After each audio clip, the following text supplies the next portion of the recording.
Yo, what's good, everybody? What's good? Can you hear me? What's good, everybody? Let me do my thing, man. Let me just do my thing real quick.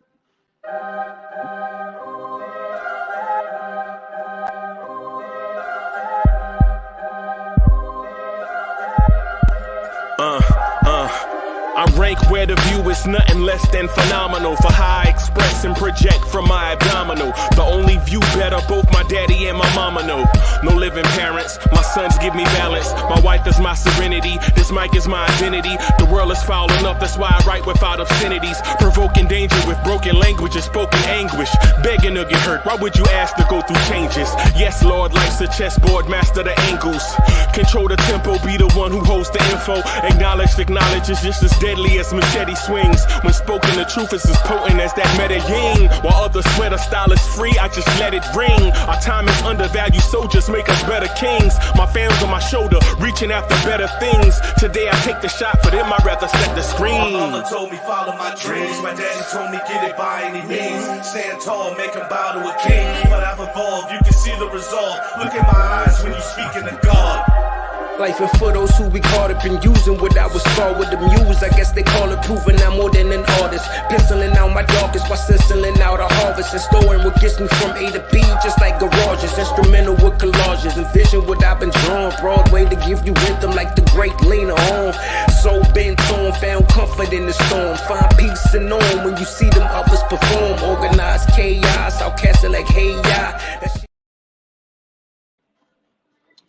Yo, what's good, everybody? How y'all this morning? How y'all this morning? Welcome to the Knicks Morning Drive. I'm your man. I'm your host, Uncle Freezy. What's good? Last night was a rough one. I ain't gonna lie. Last night was a rough one, yo. I'm frustrated. A lot of people are blaming Julius Randle.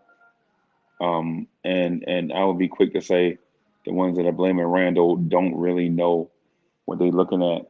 Julius Randle missed a lot of shots last night or the last 3 games. Yes, he did. Julius Randle missed a lot of shots, right? It's not all Julius Randle's fault. And I know when it comes to star status in New York, only one person takes the blame. One person get all the praise, one person get all the blame. So Julius Randle, if you're watching this right now, even though I know it's not all your fault, to be a star in New York, you're gonna take all the blame. Just how it worked, bro. You know what I'm saying? Other cities, they'll see that Nerlens Noel and Taj Gibson are no offensive threat. So you constantly get double teamed all night long. But in New York, it's your fault. That's what it is. That's what it is. The Knicks ran the pick and roll last night. I was with CP the artist. I was sitting next to CP the artist, and me and CP the artist was looking at how the Knicks ran pick and roll. Oh, hold on, Mr. Jonathan is coming through. Hold on for a second.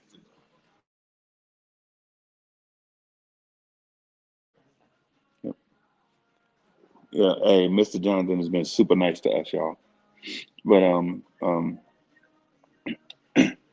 but the thing is we ran the pick and roll last night, and me and CP the artist looked at the pick and roll. When Nerlens Noel took off, he was wide open and had his hand up, and they wouldn't even pass him the ball. And we know that for multiple reasons. For one, Nerlens Noel can't catch, right? For two, Nerlens Noel can't finish in traffic, right? And for three, when you have score first guards, the roll man is in theory their second option. You know what I'm saying?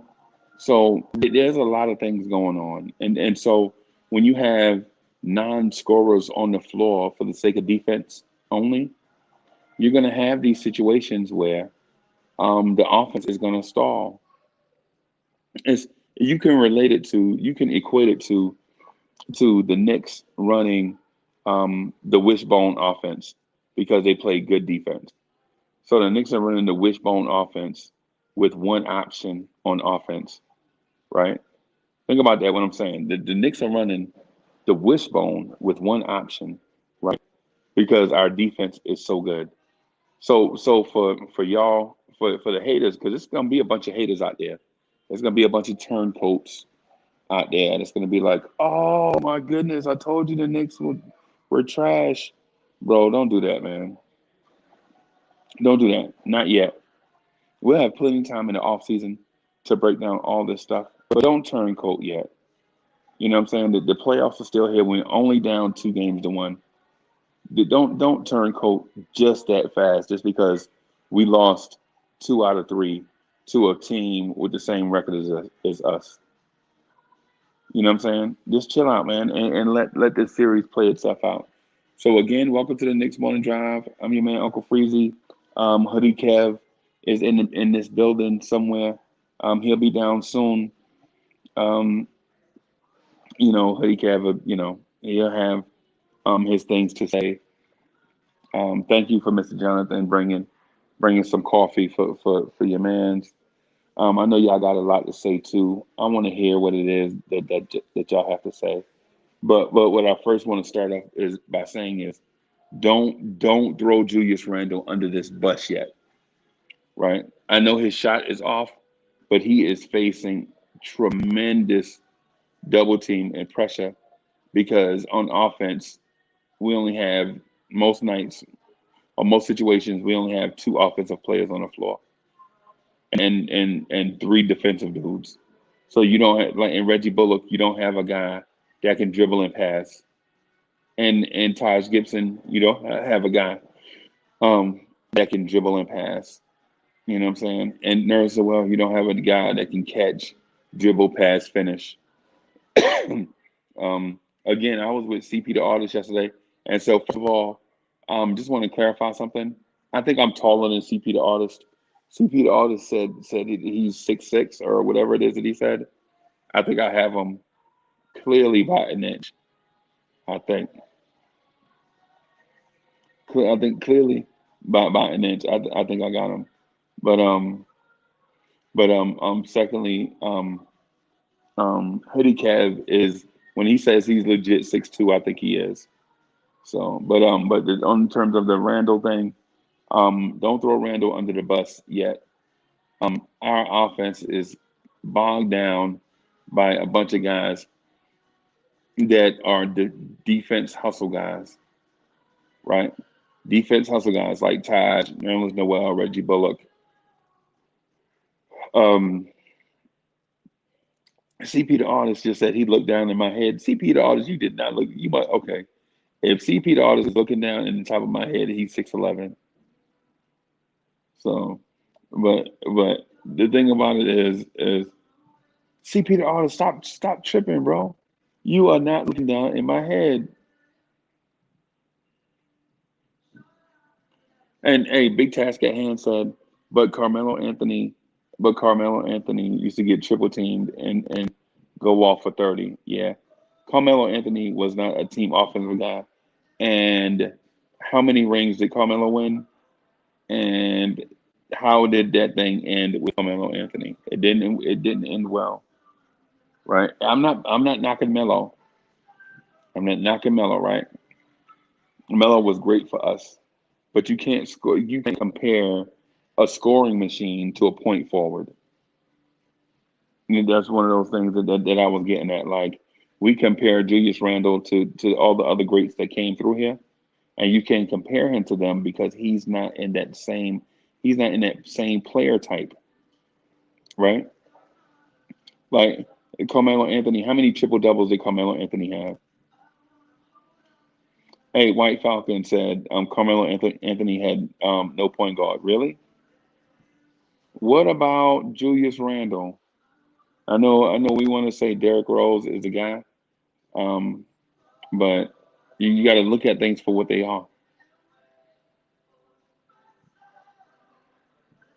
Yeah. So here's the thing. Morocco Joe, what's good? What's good, Morocco Joe? I see you. I see you. What's good? So let me do something real quick. I'm gonna mix up this coffee real quick. I'm gonna go off camera, but I'll still be here. Hold on. So the thing is, with Randle, with Randle, you can't compare Randle and Melo and other Knicks greats because when you look at it for what things are, Julius Randle is in the conversation for one of the greatest power forwards to ever play for this team, and he's only been here 2 years. And I know y'all are going to wait only 2 years. Well, what other power forward? What other power forward came here, right? What other power forward did we have and played at this level for 2 straight years, 20 and 10? Name one. And I'm gonna wait on y'all to put some 20 and 10 power forwards that did it for 2 seasons in a row. I'm gonna wait for y'all to put that in the chat. Power forwards that did 20 and 10 2 years in a row. I'm gonna wait for y'all to put names in the chat, okay? I'm still I'm still here. But what power forwards in Knicks history? What power forwards in Knicks history put together 2 seasons like Julius Randle did? I'm just waiting on y'all to put some names in the chat, so I can agree, so I can give y'all credit. I want to give y'all credit for being right. When y'all put the what power forwards put together 2 back-to-back seasons like Julius Randle, right? And I want to give y'all credit for for helping me out because I can't think of any. I can't think of any power forward that averaged 20 and 10 over the course of 2 seasons as a Nick. And I ain't trying to, hey, listen, and I'm not trying to be subversive or anything like that. I just don't, none come to mind. None come to mind. Because if for one, if y'all say Charles Oakley, Julius Randle averaged the same amount of rebounds as Charles Oakley and scored twice the amount of points. And Julius Rand and Charles Oakley was playing beside a all-time great. Are y'all gonna say Amari Stoudemire? Because Amari Stoudemire did it for 30 games and got hurt. Y'all gonna go way back in the day? Y'all gonna say some Dave DeBusschere? Dave DeBusschere was not a 20 point per game scorer.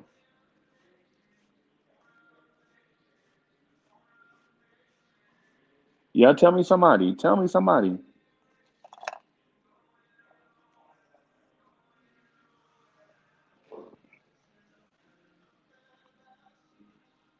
Tell me somebody.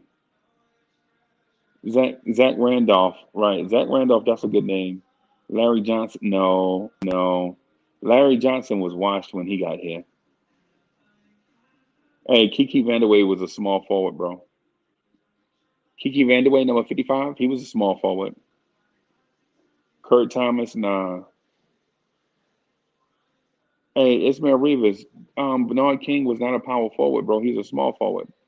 Bernard King was barely 200 pounds when he played with us. What I'm saying is the reason why I brought this up.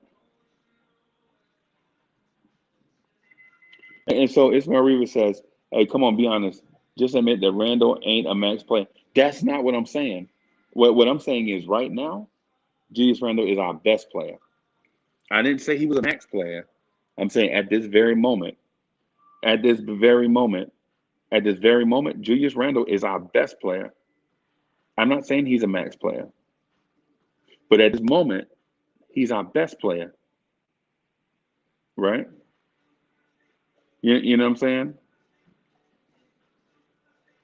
Yeah, what I'm getting at is let's not throw Julius Randle under the bus because of things that would seem to be Julius Randle's fault, right? Let's not do that. What we should do is Zach Randolph put up numbers for us, and we ran him out of town too. Right, right. Anthony 212 says he's a part, but not the puzzle. Right. I agree. I agree with you. What we need, and I say this a lot, and I think people take what I'm saying the wrong way. Oh, almost dropped the phone. But y'all see the Tellium, man, it's beautiful in here, man. It is beautiful and expensive. It is beautiful and expensive. But anyway, um, and I should have expected that from downtown Atlanta, right? But anyway, what I'm getting at is a lot of the stuff that y'all see from Randle is not all Randle's fault. He's trying to overcome a lot of stuff, like a lot of deficiencies on offense, and y'all don't acknowledge the deficiencies on offense.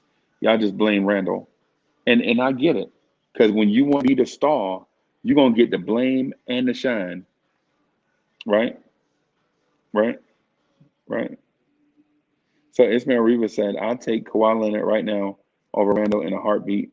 If we had Kawhi instead of Randle, we will be up 3-0 on the Hawks right now." Yeah, I'm not saying I'm not saying that Kawhi Leonard is a bad player, right? That ain't what I'm saying. Ain't what I'm saying. Hold on. Hey J Boogie, I see you. Hey, and we was working on that thing. So let me do something real quick.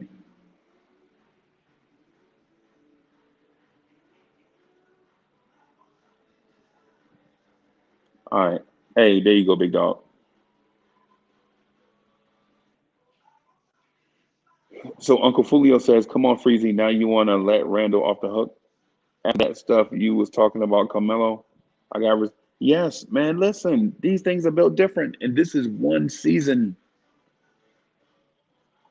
This is one postseason. This is 3 games into one postseason. This is not 4 postseasons of the same thing.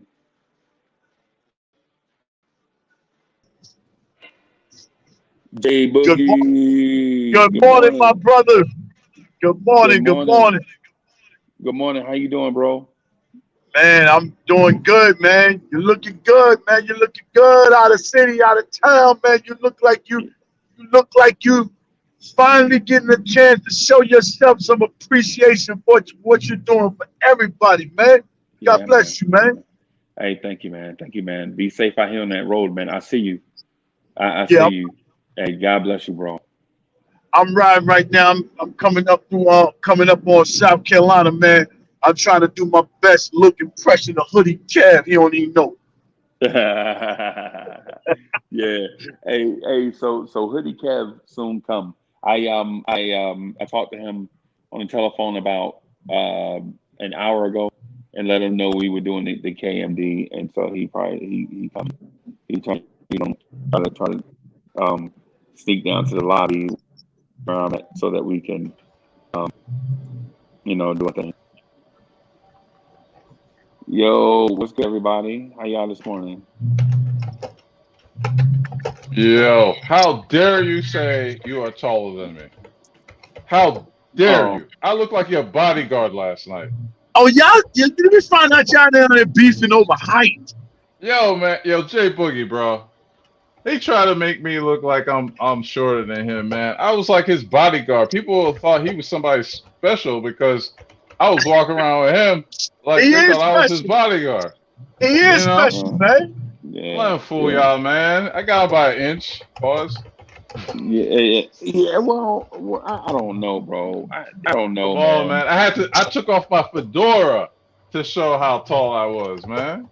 Bro, come on, man. I mean, I don't Talk really about want I'm to get into six this. four. Get out of here, man. No, But I'm we should saying, have. And something told me we should have took a picture together, standing up. I should have done that, boy. man. I, But I was like, nah, I trust him.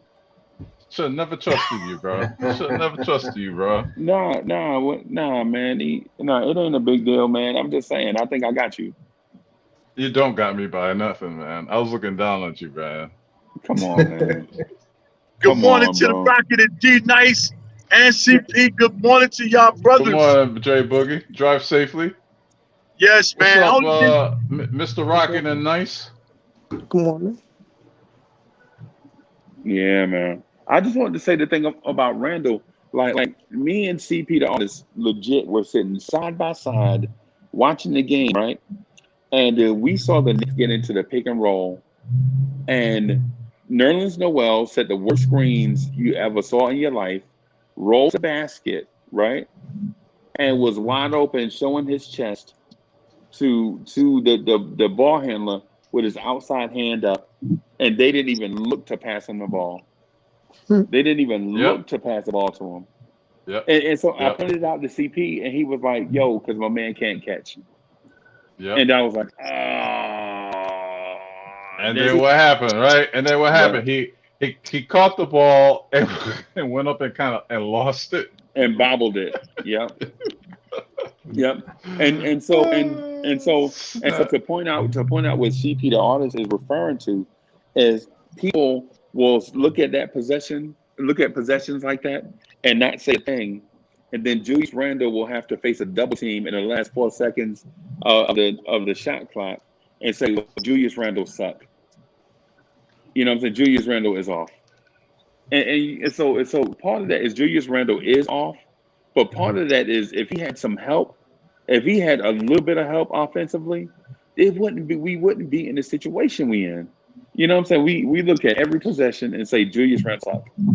As opposed to Derrick Rose running the pick and roll with Nerlens Noel setting a sorry screen and then going to the basket, not even being effective, and Derrick Rose only using the pick and roll to build up momentum going to the basket. That's the only reason why. Because if Derrick Rose...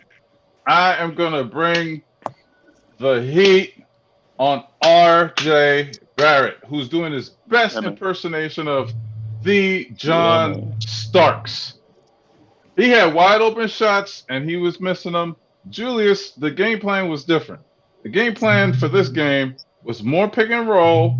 They had Julius moving, but Julius was still bricking shots. And the thing is this, Freezy. I watched the post game, right?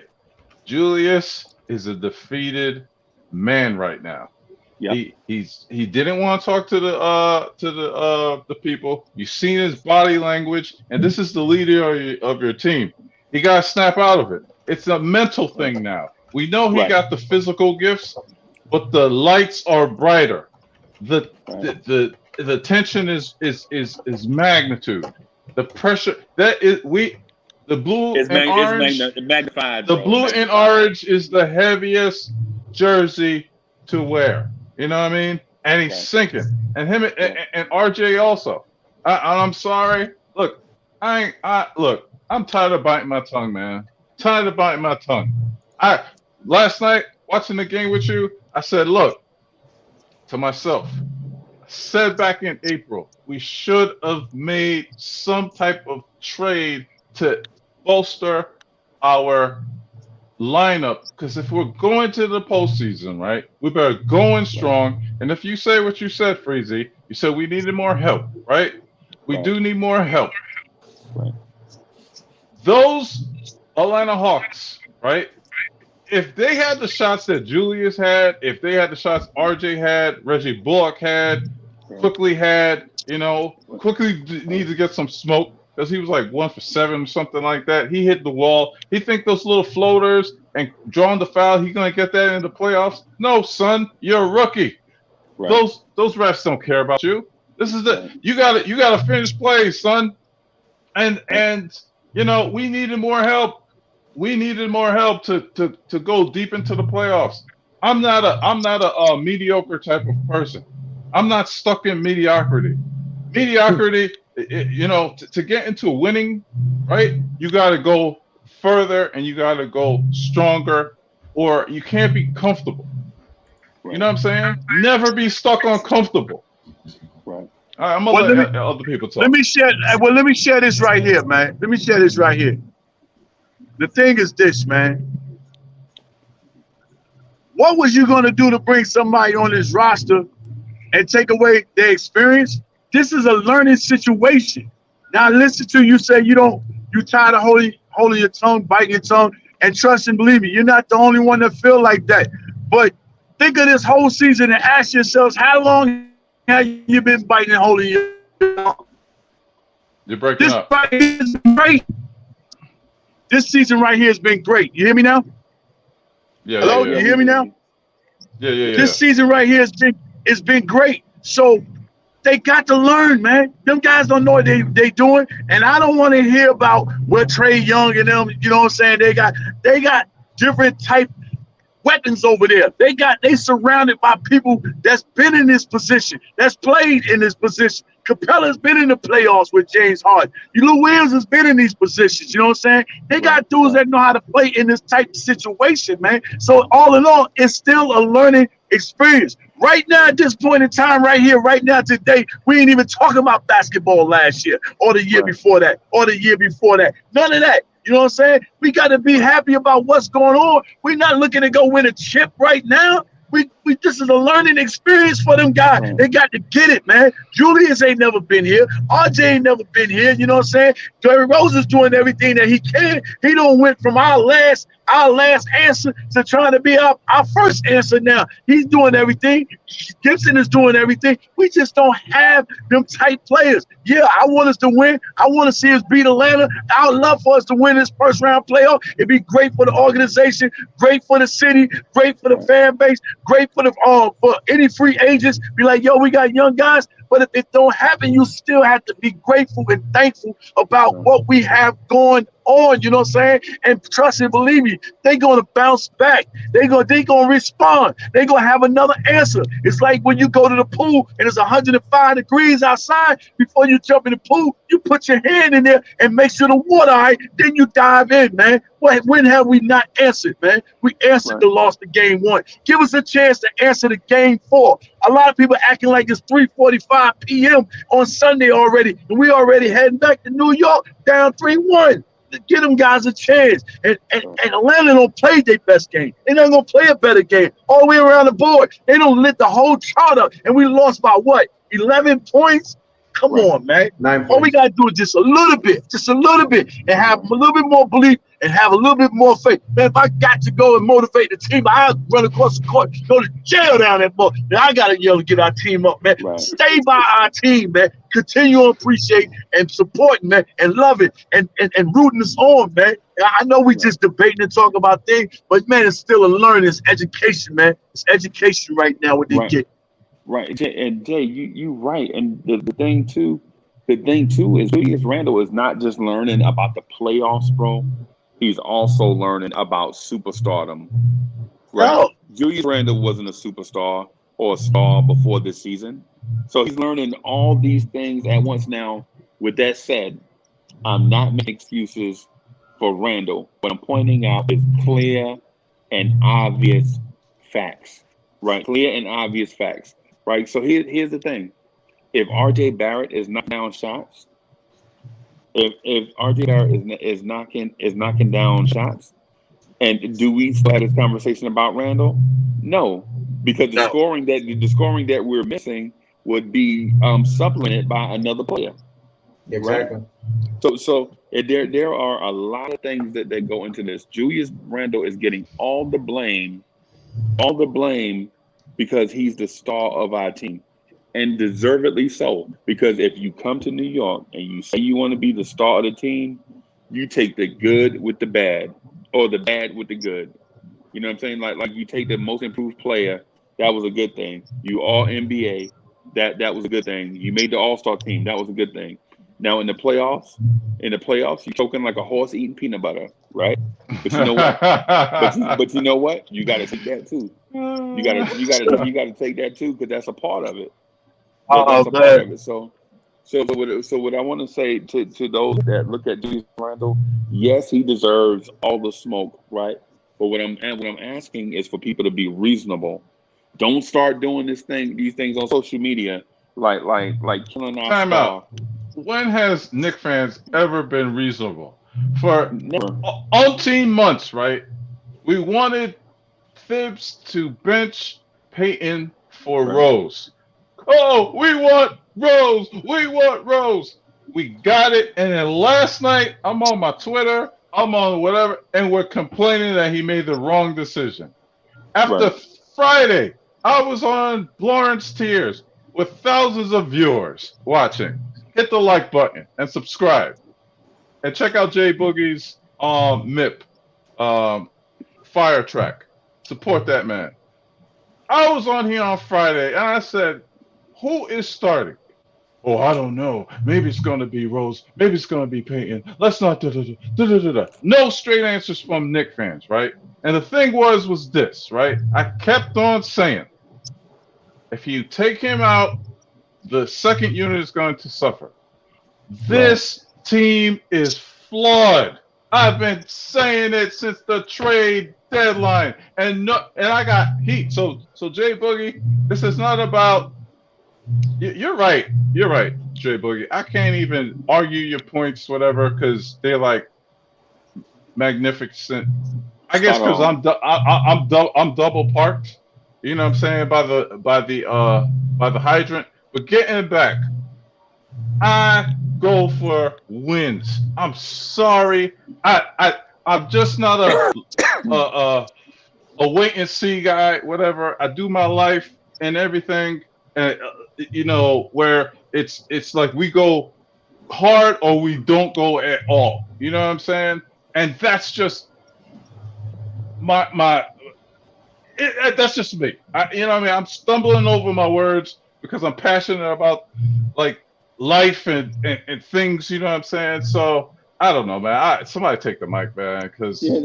So the thing you saying, the things that you saying, CP, I think we all agree with. For when we understand where you come from as a Knicks fan. And so what I get from that is that you go hard. That's what I get from that. And I respect that. I respect that, bro. But the thing I wanted to point out about Knicks fans is I'm not knocking my Knicks fans either, bro. They are brethren. That's our family. And sometimes people in your family say stuff, and you be like, man, why you say that? You know what I'm saying? But I ain't gonna knock them, bro. What I will say is we have flawed rotations, and clearly Tibbs knows this, and he's trying to fix them. But the fix may not always be easy.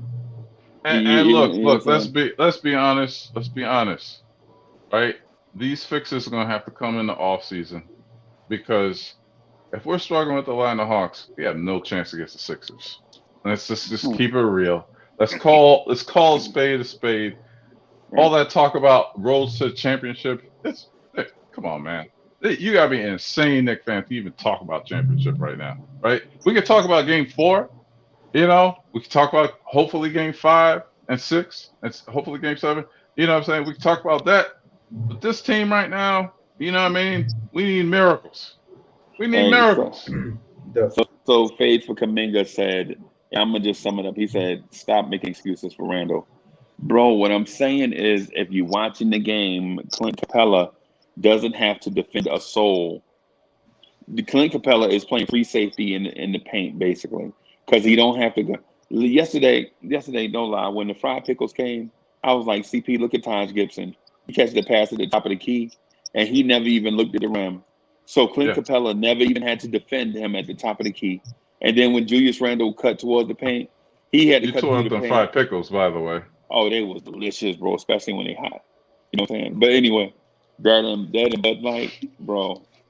I'm telling y'all that. But anyway, um, when Julius Randle cut to the paint, he had John Collins and Clint Capella waiting on him. Why is Clint Capella there? Where's Taj Gibson? Taj Gibson was 18 feet away. Clint Capella was Man, in this the is paint. crazy right here, man. Y'all might can't see it. This dude whole car right here caught on fire right here on the Oh wow. road. Crazy. That's crazy, bro. That's crazy, bro. Bless. Be careful because it's gonna be a lot of road traffic. I mean, road construction. That Yeah, which highway you on, 20 or 85? I'm coming 95 to 20. 95 Okay. to 20. Okay, yeah. When you get are you in Florence yet? Nah, Okay. So where you at, Dillon? I'm coming up on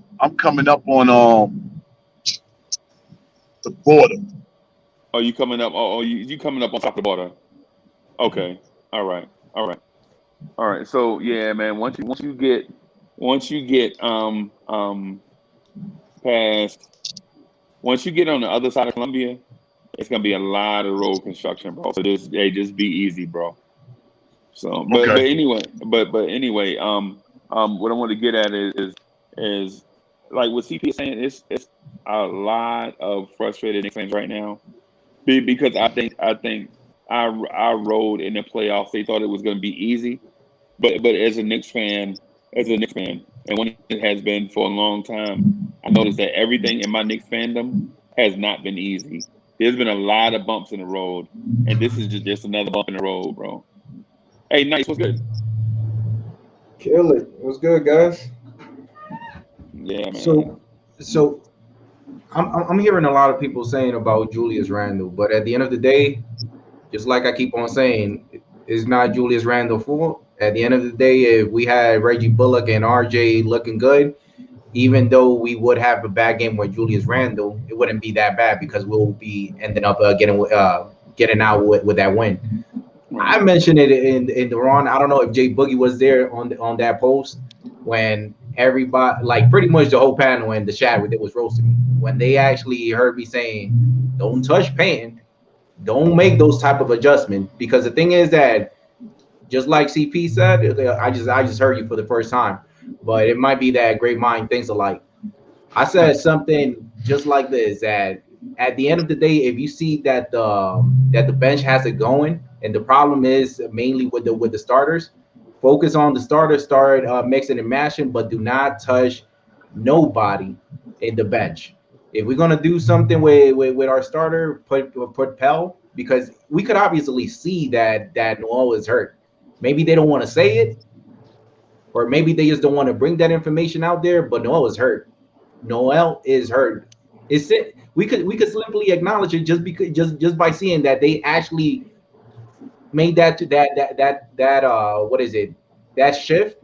Not only with D Rose, we also saw it with Taj Gibson.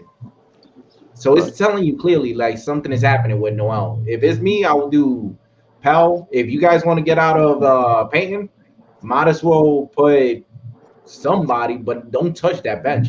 Leave the bench how it is, because both sides plays a little bit different. If you notice how the bench plays and pretty much the starter plays, the starter actually plays in a way that they don't focus too much on offense.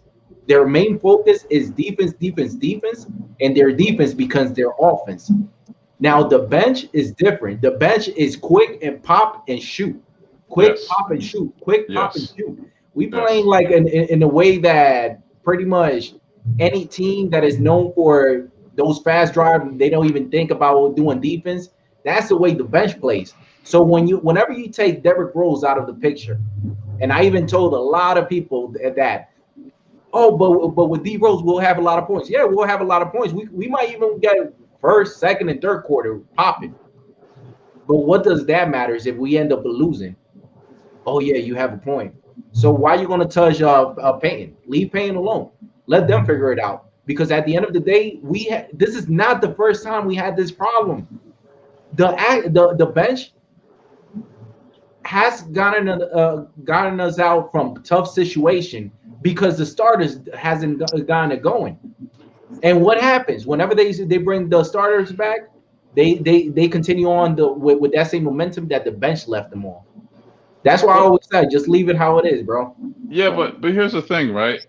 We got off to a good start with what we had, right? We had a good start. I believe we tied them in the first half, right? No, the first quarter. First quarter. Was looking good. Yeah, we were looking decent, right? We scored. It was 31-29. It was the second quarter, which you are right to your point. The second quarter when the bench came in, where we got outscored 29-13. Okay, 29-13. So I get your point. The thing is that it goes back to Leon Rose. This all goes back to Leon Rose. We are counting on a 32-year-old with two bum knees to orchestrate our offense. What we seen really in the second. Listen, hear me out. Hear me out. Right? In the second quarter, Julius Randle brought up the ball more because they were trying to get him going and try to get things. The thing is that you needed more than a 4-on-5. I'm sorry, a 3-on-5. You know, with Peyton, Julius, and RJ, which RJ's a no-show right now. I think Thibs should have brought in Burks a lot more earlier when RJ was struggling. I know we're trying to give this guy learning experiences and everything like that, but the thing was is that I think he should have put in Burks a little bit more earlier and open up maybe more of a defensive game with with maybe Frank, trying to slow and disrupt things. You know what I'm saying? Don't get in there for scoring. The thing was is that second unit, yes, you're right. It did struggle because they didn't have Rose in the thing. So, but the first unit, they need more than 2 potential scorers, and our 2 potential scorers are struggling. They have 3 potential scorers. Yeah, they have 3. They have Bullock, they have RJ, and they have Randle. Okay, what has Bullock done? Nothing. Bullock is doing nothing. So the thing is that you want threats on the court. You don't want 2 guys, 3 guys on the floor that are no threat. And the thing with RJ, right? I'm not gonna get off of him. Everybody was saying, he's been shooting like 40%, over 40% from corner threes. They took away that corner 3. They said, nah, son. We're not gonna let Julius beat us. We're gonna try to let somebody else beat us. This is the game plan. It's like, what the Jordan rule was? We're gonna let Jordan score his 40, 50 points. If Pippen gets 20 points, we'll live with it. But everybody else, we have to shut him down. Kobe and Shaq was the same thing. They wanted Kobe to get his little 25, maybe 30. Shaq get his 25, 30. Everybody else, we gotta shut down. That was the San Antonio Spurs game plan. This is the playoffs. People have to step up. Shaq always talks about the others. The others have to step up, and we don't have any others. And this is. Go ahead. So I spoke to my brother, and my brother he was telling me, yeah, but who's the best player we have, and this and that. Well, Julius Randle, he's not showing it. So I can't say, because at the end of the day, the team, a player main objective is get to the playoff to get that championship opportunity, right? Right. But at the end of the day, it's a blessing for us, because right now we are playing with house money. We're not even supposed to be where we at. And a lot of people are still not understanding that this is a process. It's going to hurt a lot of people, and there's going to be people not understanding this, because at the end of the day, there's no tougher fan than the Knicks. You're right, and that was Jay Boogie's excellent point, and that's one thing I got to bask in it. I gotta take that shot. You know what I mean? Because that is real. This is a process. You know what I'm saying? This is a building block, and this better be, Because we can always go back to the unprocessed. We can always go back to Steve Mills. You're right. We can also go back to all that, trade our access, got crazy contracts, and with guys that ain't doing nothing but making but a whole bunch of money. We can always go back to that process. Jay Boogie, it's like you said, for some reason, I don't know if it's something with the Knicks, but it's like doing the same thing that we always keep on doing and expecting a different outcome. Different results, yeah. Because at the end of the day, bro, that's what we call insanity. And it goes even way above the sky. Because think about it this way. If we already knew before we started the season that it would have taken 2 years to be in the position that we are right now, and it's not even a whole year, why is people tripping? Why? Yeah. You know why? Because we've been without for so long. Yeah. And just a little bit of touch of improvement. You know what I'm saying? We forget everything that that we have to continue on doing to keep getting better and keep getting better. Trust me, I want us. I J would love Boogie, to are see you us go to the championship. Huh? J Boogie? I Me gotta ask you a too. question though, man. Mhm. Are you a Scorpio? No, I'm a Taurus. Oh, I'm a okay, all Taurus. right. Cause you remind me of my girl, man. She always gives me a different and better perspective. Trying to say Jay Boogie look like a girl? What's up? Nah, No, no, man. no, See, no. It's the see, mentality. It's see, mentality. That always says it. I see, always says it with you guys. that's the New York Knicks fan right there.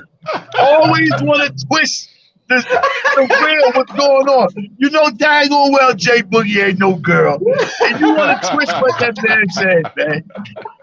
You got that good hair, It's all Jay love, Boogie. You though, got man. that good You got hair. that good hair, man. It's all love, man. Yeah, Hey, and that's why I love and but yo, appreciate but no, on the real, y'all man, guys. yo, I be venting and everything like that, and then she'd be like, babe, but if you look at it this way, I'm like, dang, like that makes a lot of sense. but CP, you see what we doing right here? This is what we need to do. Just enjoy the process and enjoy every single minute of it. Stop overreacting on a process that we know You're right, we knew, man. bro. You're right. You're right. ESPN. What was another one? NBA TV. They had us not winning over 25 games. Facts. Just because I knew that Tibbs was in the boat, I said 35. What was your prediction, Jay Boogie? Say that one more time. What was your prediction before the season started on wins? How many wins? Because I know you said prediction was like 28, 29 games. You see, I was on there. And you're not even far out. But for NBA TV, ESPN having us at 25 or even worse, and look how this team, bro, they overachieve. So why is people overreacting? And the only thing, or the only answer that I have is because there's no tougher fan than the Knicks base. Yes. Right. Yes. Yeah. I'm trying to tell for the people that don't appreciate what's going on this year, what I like to share with them that they don't realize and don't know is that if the Knicks would have been in the West this year, Golden State would have not have been in the 8th spot. Yeah. Point blank. That's how good of a season we have had. The Knicks would have been the 8th seed in the Western Conference this year, playoffs. Yeah. Period. Yeah. And you know what it was? You know, honestly, what it was? When me and Freezy was there last night, Freezy nearly got me shot, and I had to calm him down because he's the loudest dude in the room. And time out. We in ATL. This is a gun state, right? And crime has been up. People getting shot for no reason. So I was trying like, yo, bro, chill. But you're quiet now. I was like, dude, people walking here with there was no gun check. I hope you know that. Like, I'm like, chill, man. This ain't Jersey. You know what I'm saying? So anyway. I'm getting killed, you know what I'm saying? Dude is like, yo, drive back to I-95. He's telling me and this and that, I'm getting it, right?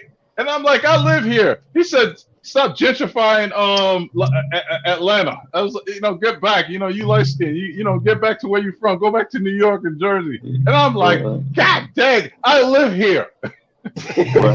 Well, so that was my frustration. Freezy could go back to it. He could hop on a plane, train, whatever, all the way and go to his nice estate in the Carolinas. You know what I'm saying? I gotta live here. You know what I mean? I don't live too far from a trap house. CP and Freezy acting like he never even been there. Yeah, man. Nearly got me shot last night, bro. Hey, so I'm just gonna say this real quick, man. So I'm from Jersey and with roots in the Bronx. Shout out to BX. You know what I'm saying? So we live a certain way, bro. I can't help myself when I'm excited. When I'm excited, I just be like that, man. I just gotta be myself. And CP the artist is in there like some C-list celebrity, and he is. He ain't A-list yet. He will be one day, right? But he in there all cool. You know what I'm saying? Like, I've been in finer places than this. Like with me, I don't care where we at. You know what I'm saying? When we talk about Knicks, bro. Like the dude was like, the dude walked by with a Hawks shirt on.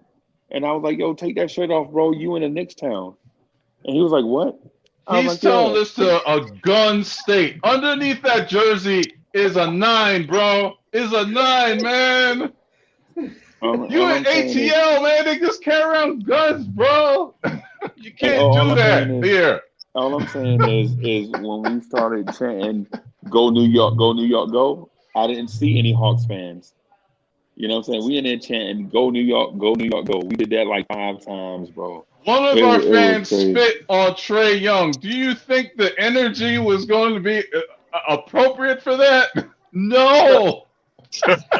Hey, No, CP, man. CP, to your take, I'm pretty sure that there was people not even thinking about watching the NBA like that or whatever. But once they heard that somebody spit on a player that represent their city or their state, they was like, "Nah, we gotta go there." That's what I feel. I feel like just because of that, because that made news everywhere. Everybody made Right. a big buzz out of it. At the end of the day, come on, man, we got to show class. We shouldn't even go or steep to that level. Whoever did that is a big negative. But I'm pretty sure that the main reason ATL was it didn't even feel like New York. You know, it felt like they said that it was a sold out crowd. It didn't feel like that on TV. But Right. I'm gonna go based on whatever they said. I You wonder know, how it was at the game, though. Well, I was just gonna say. So I'm saying, Nietzsche. Listen, and I'm calling him Nietzsche because it's just my funny way of saying nice. But Nietzsche, listen. Hey, so me and Jay Boogie, all classy I dudes, just bro. want to know when are They, we going to go small ball and put Julius at the 5 and put I D like Rose that. at the 1 and I have like that. Bullock out there, have Burks out there, and have Quigley out there, all the snipers. When are we going to play small ball? Because it's not like Julius cannot play Capella. He checked Sabonis, you know what I'm saying, right before that All-Star game and shut him down. And Capella is not an offensive tool dude like Sabonis. He has no skills. All he can do is jump and set picks. So why can't we do stuff like that? You know what I'm saying? That's only Yes. going to allow Yes. that's Collins what we to talking be about. make Collins post up. Collins, yeah, you want Collins to post up. He's a junkie player. You know what I'm saying? He's not going to Yes. kill us. You know what I'm saying? He's just going to get high energy plays. I'd rather take the ball out of their snipers and they creative players and all game long than to keep having the game in their hands the whole time. So, Tom, what are you thinking? What are you doing? And really, I wouldn't even have started Rose much as I wanted. The whole world knew they was going. He was going to start D Rose, and if he'd have switched up on him and didn't start him, he probably would have punched him in the mouth because they was well prepared for Derrick Rose being the starter. Hey, Jay Being Boogie, the I'm You gonna, know, and guess what, Jay Boogie? So I watched the post game, and they asked D Rose, "When did you know that you were gonna start?" He's like, this morning. I found out in the suit in the shoot around." And he looked dejected by No, that. no, no. This That, morning. This morning. this That same morning he knew. yeah, that's what I'm saying. that's when shoot around was though. Yeah, My yeah, bad, my bad. Proceed. yeah, Sorry for yeah, yeah. that. So yeah, it's all good. So he finds out he felt dejected. I'm like, dang, you should have been happy. But the thing, Right. I think the thing was that maybe being in that spot for D Rose, he probably wanted more chemistry, and maybe his mindset was that he was coming off the bench as usual, and then his Yeah. mindset, Hey, but he still played well. well, I was gonna say this too to what Jay Boogie was saying. Man, I would and hit me out on this. I would go as a lineup. As a lineup, they don't have to start and they don't have to finish. But as a lineup, I would go Randle at the 5, RJ, Burks, Rose, quickly on the floor at the same time for scoring. And I know people are gonna say, well, who's gonna guard John Collins? Hey, somebody echo. That's always Eddie, bro. It's that what do you call it? Where he at? Where he at, man? In the tropics? You know what I'm saying? South America Wi-Fi. You got the South American Wi-Fi, man. No, man. Got Costa Rica Wi-Fi, bro. Long It's deal is picking up coconuts. Hey, It's picking I up ain't gonna lie to coconuts, you. man. and monkey testicles. Hey, listen, I ain't hey, gonna lie listen, to real you, quick. man. I'm getting ready to hang out. I'm getting ready to hang up real quick. Salute to AD. AD. I got it before that. And salute some other one, man, just came in, aka the young Franco Harris. Yeah, it looks like that. Yeah. But check this out. Breezy, Yo, have See, you made bro. Harris, that's any funny. reservations for me? Anybody Hey, got man. any reservations they can make for me? Hey, we looking at Reservations? you, What do you bro. mean? Get over here. Hey, bro, when you see Reservations like this, hotel hey, reservations? Yeah. we working on that, bro. When you see these Oh, prices, it's gonna be crazy. I'm gonna talk to you about it in a separate call. All right, well then well, I tell you what. well, come, Send me. yo, come out to the outskirts. Come out to the outskirts. He don't gotta be in the city. If he's 20 minutes away, that's like Gwinnett It's or still, something. He still be yeah, yeah. yeah, Try to find him something outside of yeah. That's the what city. that's what I was gonna tell him. Okay, well I I'm tell gonna you talk to what. him about that on the telephone. Okay. Well, text me the address where you at, Breezy, I got you. and I just put it in my GPS so I can come directly to y'all. J Boogie, when I say I got you, bro, I'm telling you, I got you, bro. I got Okay, you. well send me. I'm gonna send it. I'm gonna send it. All You're gonna right. come right. You're gonna come directly to the chair I'm sitting in. I Okay, got you. okay. Text me the address. I'm on my way. I love y'all, man. I got the master gas. 95 ain't fast enough. I got to do 100. Gotta concentrate. Be Love safe, y'all, Take bro. man. it I'm easy, still bro, listening. and stay safe. Peace out, J Boogie. Yep. Yeah. All right. Now, I was gonna say, man, in a selfish way, and no knock on anybody that jump on, but I love when AD and J Boogie are on the screen at the same time, bro.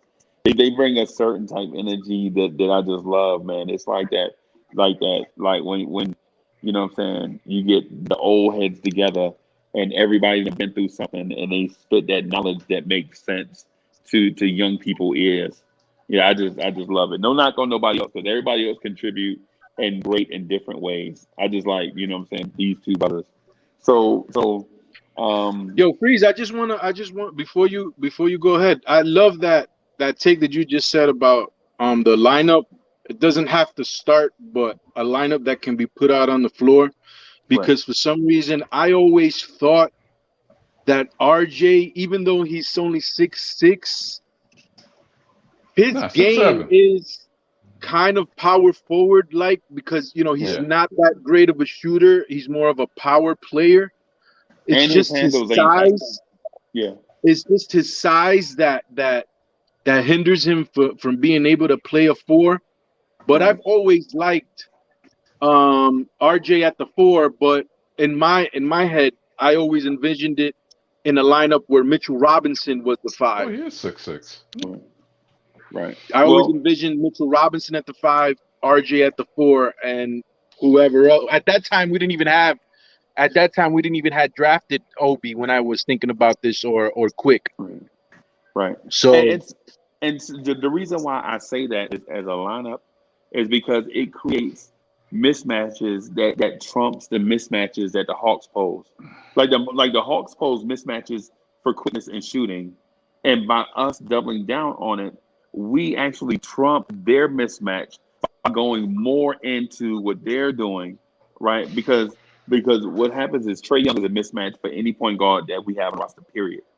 There's nobody we have on the roster right now that can guard Trae Young, period. And I'm almost willing to say that nobody in the NBA can guard Trae Young, right? I But disagree. I disagree. my point is though is if they're going speed and quickness, why not go more speed and more quickness? You know what I'm saying? To force them to have Trae Young guard, play defense, right? I don't think John Collins can guard R.J. Barrett on the perimeter. I don't think Clint Capella can guard Julius Randle on the perimeter. I don't think that Hunter can guard Alec Burks on the perimeter. I don't think they have a guy that can guard D Rose on the perimeter, right? And so by doing that, and you don't have to start it. That doesn't have to be a starting lineup. But I would say if you add more offense on the floor, the threat of offense on the floor, what it does is it takes away the double team from Julius Randle. It gives R.J. Barrett the mismatch to take a guy off the dribble. And guess what happens when R.J. Barrett takes John Collins off the dribble? There's no shot blocking there because Julius Randle is on the perimeter, guarded by Clint Capella, who has to go out on the perimeter and actually play defense and not let off. Man, the Clint Capella is protecting the rim. He don't even have to go nowhere. We bring the offense straight to him. That's why he's blocking shots. It's not like he's going out seeking shots to block. We bringing these shots to him. It's easy, man. I mean, yeah, man. Trae Young doesn't have to guard anybody. They put Trae Young on Reggie Bullock, and Trae Young go down on the defensive end and stand there by Reggie Bullock and not exert no energy whatsoever. You get what I'm saying? And so now instead of him playing both ways, he's a one-way player on offense. Hey, good morning. I got you. But, hey, good gentlemen. Good morning, CP. What go on, brethren? What's going on, my brother, and all the brothers in the panel? You already know what it is. I blew up my steam last night, so I'm a lot more composed today. Let me say this. You know, CP, I think me and CP were like some of the few people that talked about, you know, April and making a move to bolster the troops. That was the phrase that we were using back then, right? But I'm not gonna go there because last night I'm listening to Cats and stuff, and I was wondering, Freezy, did you make a participation award trophy to hand out for cats who were just happy to be here? That's what I'm talking about, man. I'm just not happy. It must be a Jamaican thing, man. I'm not happy to be here. And my advice to Julius is this. Those same gentlemen that stood up next to you and your son to take the award are the same gentlemen, if the right deal comes along, will move you and say, you know what? We think this is better for the team going forward. You understand? This is what when we're listening to those fans, those raucous fans in the Garden, it's not a game for us. You know what I'm saying? We live and die with this. You can't be. I'm not gonna give you a break, just like no one gave you a break back in the day. You see what I'm saying? It's buckle up, buckle down, and we'll talk about being happy to be here in October. You feel me? It's like, yo, I don't want to hear. No, I don't want to hear that. You know, and I don't even think. I mean, I know things are difficult, and we're looking at the tube, and we're trying to decipher what things should do. But these rules have already been made. These processes of how you can take a center out of a game, the ilks of Capella are already made. The platform is already there for you. When Houston was playing against Golden State year after year after year, and Capella was sitting year after year, the reason why Houston had to get rid of Capella, because they were thinking they were going to face Golden State for many years to come, was because they would put Draymond at the 5. And Draymond would get the rebound, dribble the ball, and he would stay at the top of the key. And Capella would have to come and guard Draymond because Draymond is not a great shooter, but if you leave him open, the guy's going to shoot. You know what I'm saying? So you can't just leave him open and just sag off. And on the other side, Draymond would just pick you apart from the top of the key, wait for Curry to come up the curl, and just pass the ball off and shoot. That's the one difference that I see from a Draymond and a Julius Randle. As we're in a Draymond, a Julius Randle, he has to maybe drive and kick more. That's more of his game than a pick you apart type thing. But he has shown flashes of Reggie Bullock and him doing that at the top of the key. So to me, there's no other way for us to go than to put Julius at the 5 and then go from there, because even the rim protection, Trae Young is just lofting the ball over our rim protection. And that's basically the only one that's driving to the basket. I don't see any other player driving to the basket. Bogdanovich is spotting up and shooting. DeAndre Hunter is spotting up and shooting. Even to John Collins, Danilo Gallinari. So if Trae Young is neutralizing the blocking by just lofting the ball over, what is the need for a rim protection at that point when you have somebody that can just, on the other side of the court, take you out of the field so you can stop blocking? Yes. And Taj, I would agree some, but rim protection is not just shot blocking. Rim protection is guarding cutters, bumping cutters through the lane, cutting off back doors. You know what I'm saying? Bumping guys that are cutting down the middle of the lane. So rim protection is not just shot blocking at the rim. And CP the artist will tell you this too. That just because a guy is a good shot blocker doesn't mean he's a good defender. You know what I'm saying? And so true. not knocking your point, Eddie C, because I understand what you're saying. Because I think in theory what you're saying is the trade off offense for defense would benefit us because the rim protection that we're getting is outweighed by the lack of offense that we're getting. So I agree with what you're saying. Like this guy gets one block shot a game, and at the same time we're getting negative 12 in terms of scoring at the position. So you block one shot, that's 2 points. But then what I'm saying, we're giving up. Clint Capella is getting 14 points and 14 rebounds, so it's like a net negative 10 or something like that. So why not get some offense in there? So I kind of agree with you there. So, but just let me shout out some people in the chat. Evergreen G was good. Brian W was good. William Xavier was good. We see you. Craig Boy was good. Ismail Rivas, my man, 50 grand was good. Sin Mears is in the building. Sin Mears, hey, Frank might not play another minute for the Knicks, bro. Frank may not play another minute for the Knicks, and that's sad. You know what I'm saying? We probably need to see Frank. And I'll give you one better. I think we may need to see some Kevin Knox also. Because the lack of offensive threats on the floor is killing us. You know what I'm saying? Because when you saw Reggie Bullock get contested for three and dribble up into a 15-footer and not take a wide open 15-foot jump shot because he's not used to it, means we need some offensive playmakers on the floor, bro, at his position. Yeah. Right. And the thing about Reggie's shot, it's a low trajectory shot. It's a very low trajectory shot. He kind of shoots it like this instead of elbows out this. So it's like he has to shoot with nobody in front of him. But to oh, that's a great point. That's a great point. I never even thought about that. Yeah, he has to shoot it when it's wide open. He can't shoot with a wide. At least Kevin Knox, to your point, Freezy, his trajectory starts here. Right. It starts up here. You know what I mean? Right. So it's harder. Right. It's harder to block that shot. You know what I mean? Or even get a hand in his face. I was also one that wanted to get Knox in the lineup. It just seems like we need a little bit more athleticism and a little bit more speed. Yes. A lot of people think, I guess back in the day, when we went to the playoffs was all about defense, and it's still a big part of you going a long way in the playoffs, but you also got to score, man. Like I said that.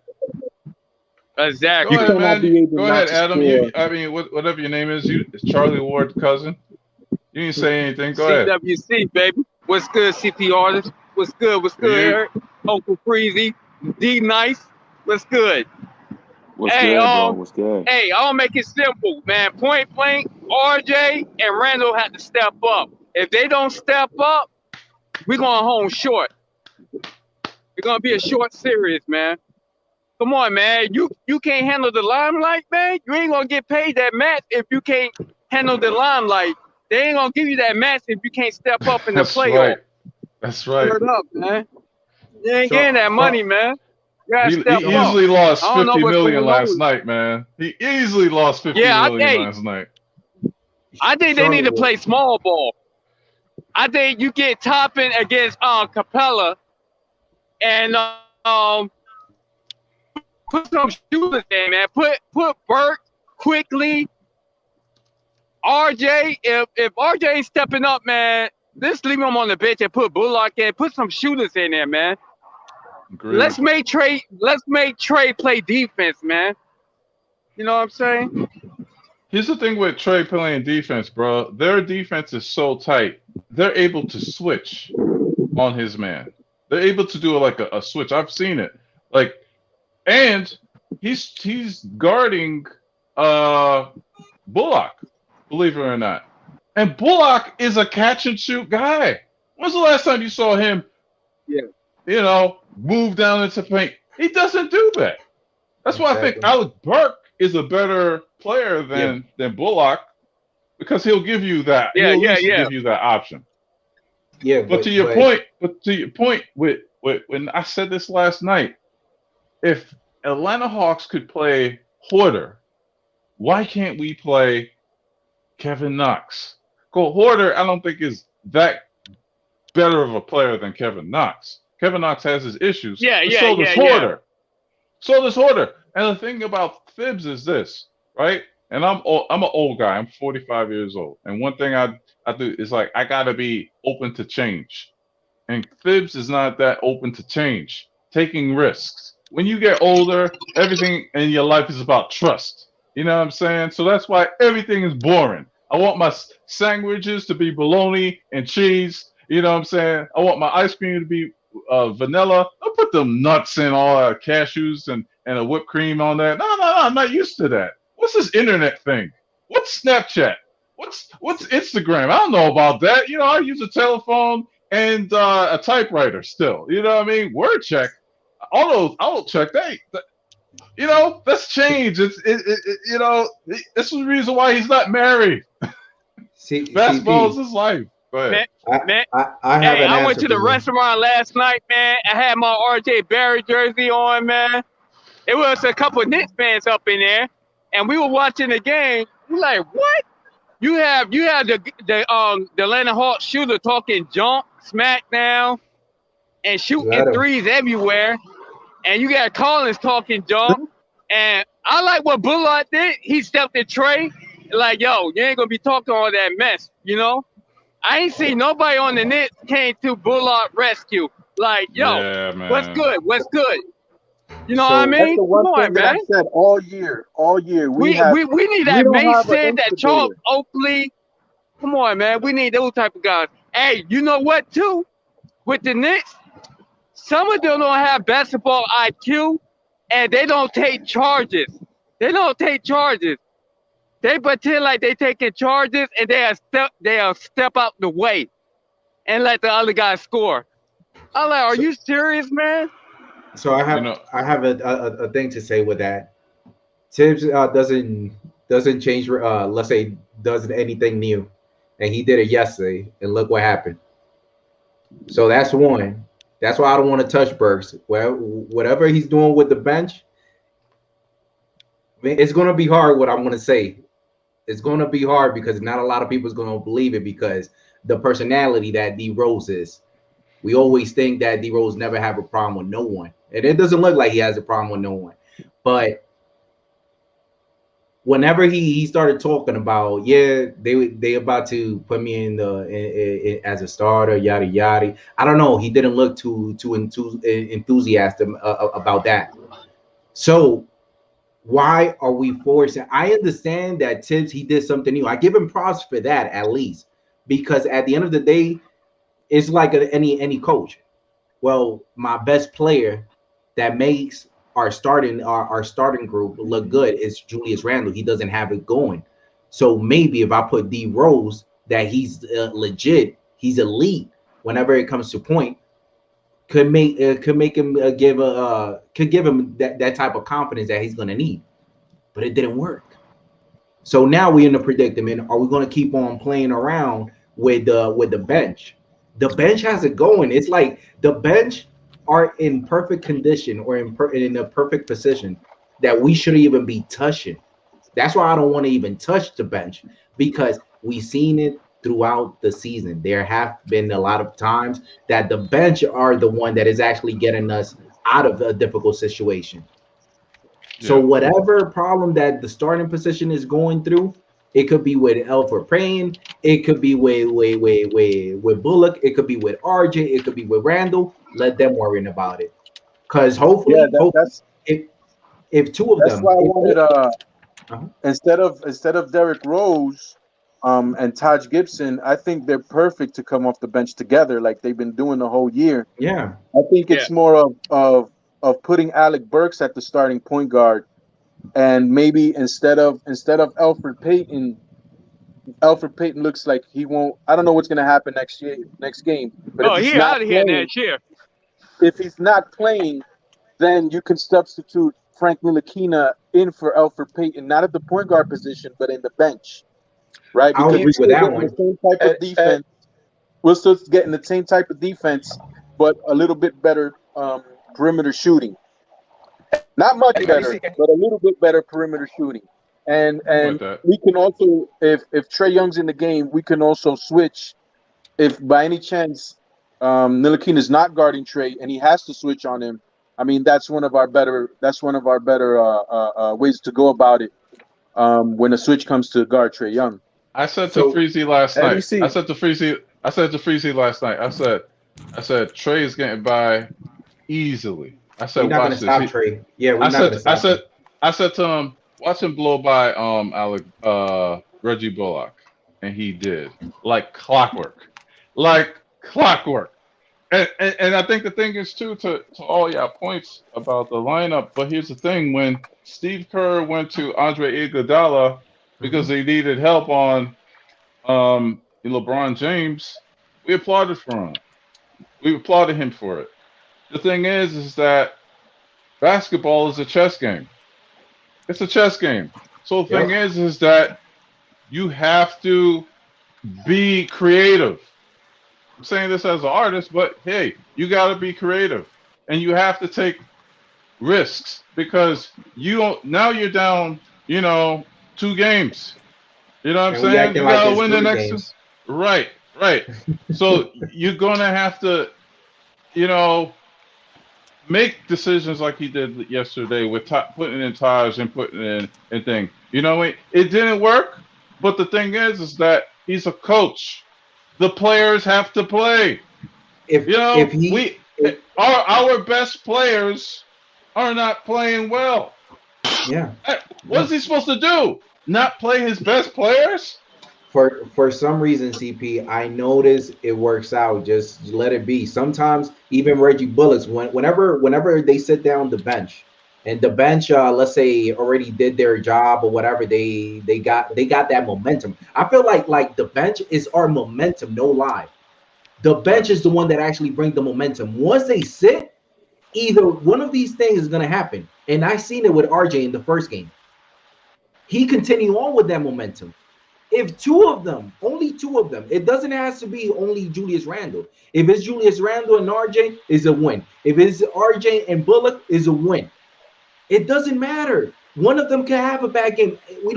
How many times have we seen that we have gone now with that W with one of our shooters having a bad game, and nobody even cares because at the end of the day we got out with that W. Yeah, but we got 3 dudes. Yeah, that ain't playing as a start. Reggie ain't playing well. Mm-hmm. RJ and Randle aren't playing well. You're right. It could be one, but all 3, nah, bro. CP. You know what makes me feel so good, and I'll leave it at that. Man, it's house money. Remember this. It's house money. All right. So once I say it's house money, I'll be like, something. It is what it is. I'll take it. Just take it. I know it hurts because just like I keep on saying, we Knicks fans. We don't want to see us doing whatever we doing right now. But if we continue to say this, something, let's trust the process because it's not the same Knicks as the last 10 or 15 years. Last 10 or 15 years, I can guarantee you one thing. The administration, the fan wants this, so let's give them what the fan wants. And guess what? We always keep on digging ourselves even deeper. So let's just do this year. Let's just do one thing different. Let's trust the process. At the end of the day, you're right. Hey, everybody! What's good, Sean? Hoodie Kev is in the building. Look, everybody! Hoodie Kev. It's Hoodie Kev. Hoodie Kev in the building. Yeah, I can hear you, Cliff. You know, Hey, you know, hey, you know. well, One nice. thing, I gotta one ask you a thing we question. gotta. Go ahead. I was about to say one thing we have to put in perspective is most of the teams that make it to be like championship teams, there's a process you have to go through. To your point, nice. Like this is the process we're gonna have to figure out now. Now, how we're gonna have to figure out how do we get past the first round.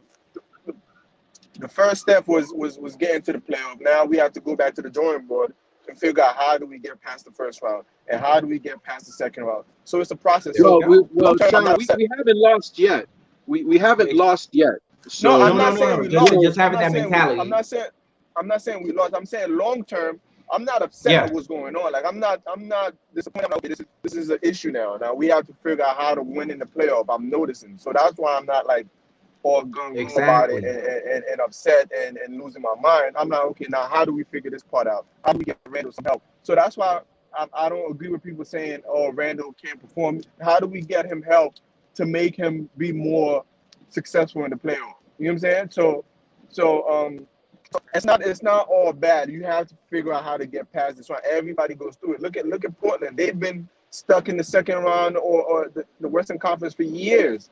You know what I'm saying? Some Yep. teams don't figure out, and this is the challenge. We have to figure out how to get past, how to succeed in the playoff now.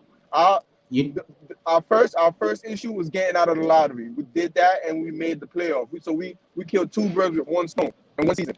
We got out of the I lottery. like the lottery. I ain't gonna hold you, bro. I like the lottery. I know. I do miss it. I was like, dang, man, we're gonna be out the first round for this. So now, guys, get used to it because we're not going to see the lottery for the next. I'm predicting like 5 or 6 years, and who knows if it continues on going like this, it's going to be crazy. But to your point, Sean, I'm just going to say one thing real quick.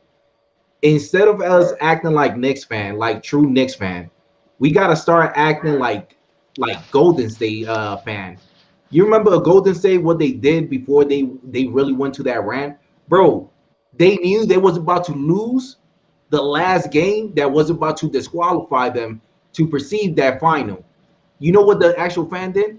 They stayed in the arena and they clapped for their team, showing a level of appreciation, showing a level of class. You know something? Just because of everything that you did for us and you repping our city, we love you for that. We respect you for that. And you know something? Better off next year or better luck next year. We're going to be with you. That's the only thing we need to start doing, Shine. But I'll leave it to you, Shine. Go ahead, Flip.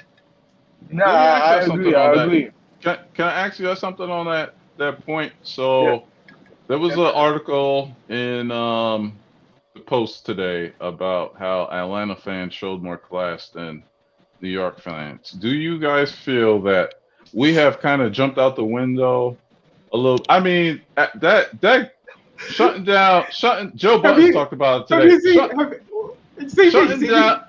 Have you seen the picture that article came out with? Look at a dude, what he's doing. Let's say right on the top level, I believe. What is he doing with 2 fingers? And that's class. You saw that one, Sean?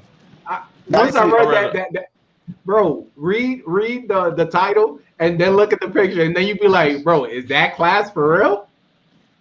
Is that really class? CP, you know. Okay. I see him now. I missed that. I just saw the Trey Long thing. Go ahead. CP, you know how I feel about that? I don't really care about all that class nonsense because you know what? At the end of the day, all eyes is on us. You know what I'm saying? Everybody's watching how the garden is blowing up. They don't care. Like that spitting on the fan thing. Yeah, I mean, I didn't like it, and nobody likes it. But just see these that. guys know it happens in every arena. So that's not gonna deter them from. But my thing was like this, right?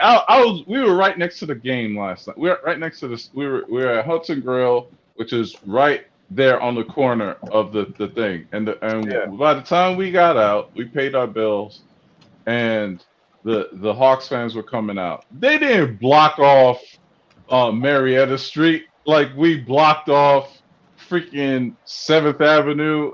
I was like, come on, man! Right. I'm just saying, like today's, like, man, I hate to be racial. It is crazy though. I mean, I see. But remember, these gentrification, these gentrified Knicks fans, I don't like these gentrified Knicks fans, bro. It's like, God dang, yo, like you rich kids never had nothing in your life that you don't know how to act. Put some hook. I mean, you know come what it is, on, bro? man. You know why? You know why I would. You're You cut it off, breaking bro. I up. don't know if you've ever been to a soccer game. Oh, sorry. Yeah. Can you hear me? Yeah. I don't know if you've Go ahead, ever go been ahead. to a soccer game. Like that's how soccer fans act. So like they act like they won the championship after every game, and that's how soccer fans act. And you just gotta take it for what it is. My thing is, I'm hoping that other players see it as a good thing. Like, this is Shine, how crazy soccer, it get after soccer is one game. worse. Soccer is worse. I know Like that's what. Yeah, soccer, soccer is way they worse. would like, Yeah. they would like kidnap your brother and stuff Oh, yeah. because of a game. Like I live in Central America, so I know exactly what you're talking about. When these soccer games go out over here, and I don't know if you guys ever heard of Saprissa. They have a contract with ESPN as one of the most famous teams in Costa Rica. Like these guys are crazy. These guys are crazy, and looks I like the remember New York Knicks are, remember the documentary on 30 for 30, the two Escobars? They said that they think in that one of Colombia. the Yes, yeah, soccer is crazy, man.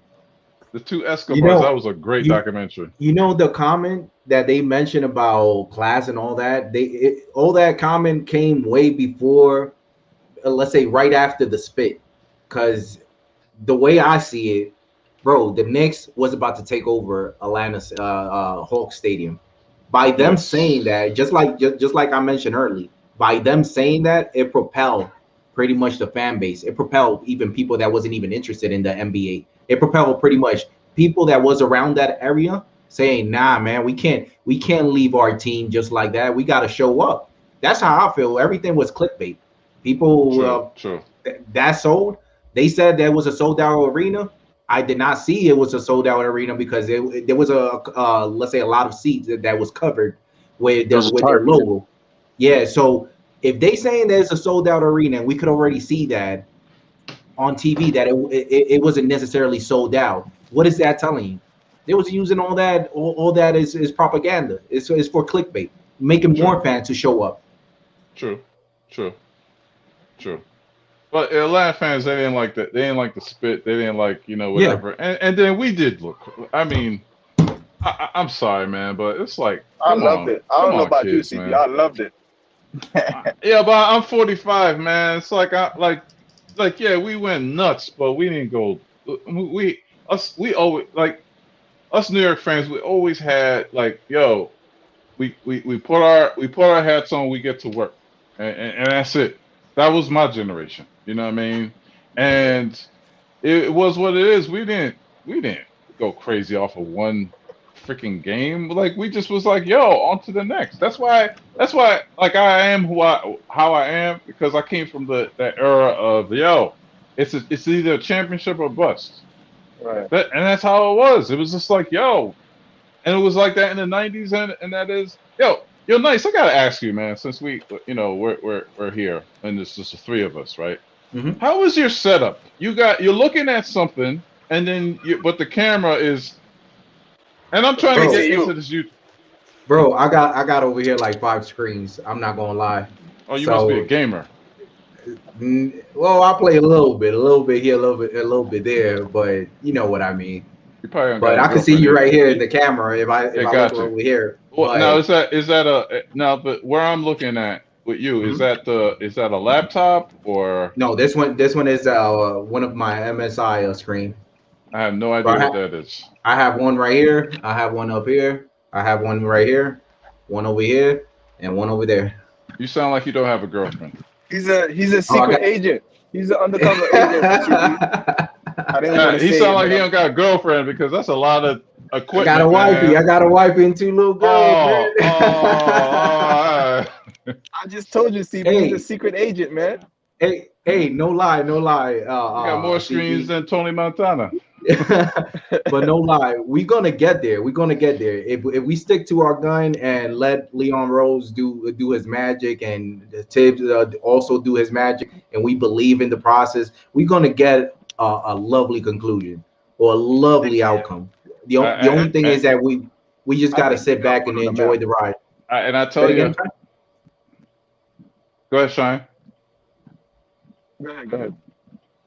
I like what Shine was saying earlier about the future and so on. I see that we got to make bold moves with those two picks that we got, and we got Yeah. and I think when it comes to Julius, right, he needs an alpha dog next to him. He needs a Kawhi Leonard. He needs somebody that been in this position before to teach him how to get to the next level. Because like LeBron, remember LeBron, and he had the weight of the world on his shoulders in those championships, and especially the 2011 championship where he just froze. You know what I'm saying? Yeah, yeah. And we know, and Julius, I don't think he's mentally, there yet. What up, Cornerstone? Hey, CP the artist. What's up, Shine? What? Why are you looking down, bro? Why am I Come looking on, down? bro. Just show us. Wow, bro. Because I gotta give this dude his flowers because he said the playoffs were totally different.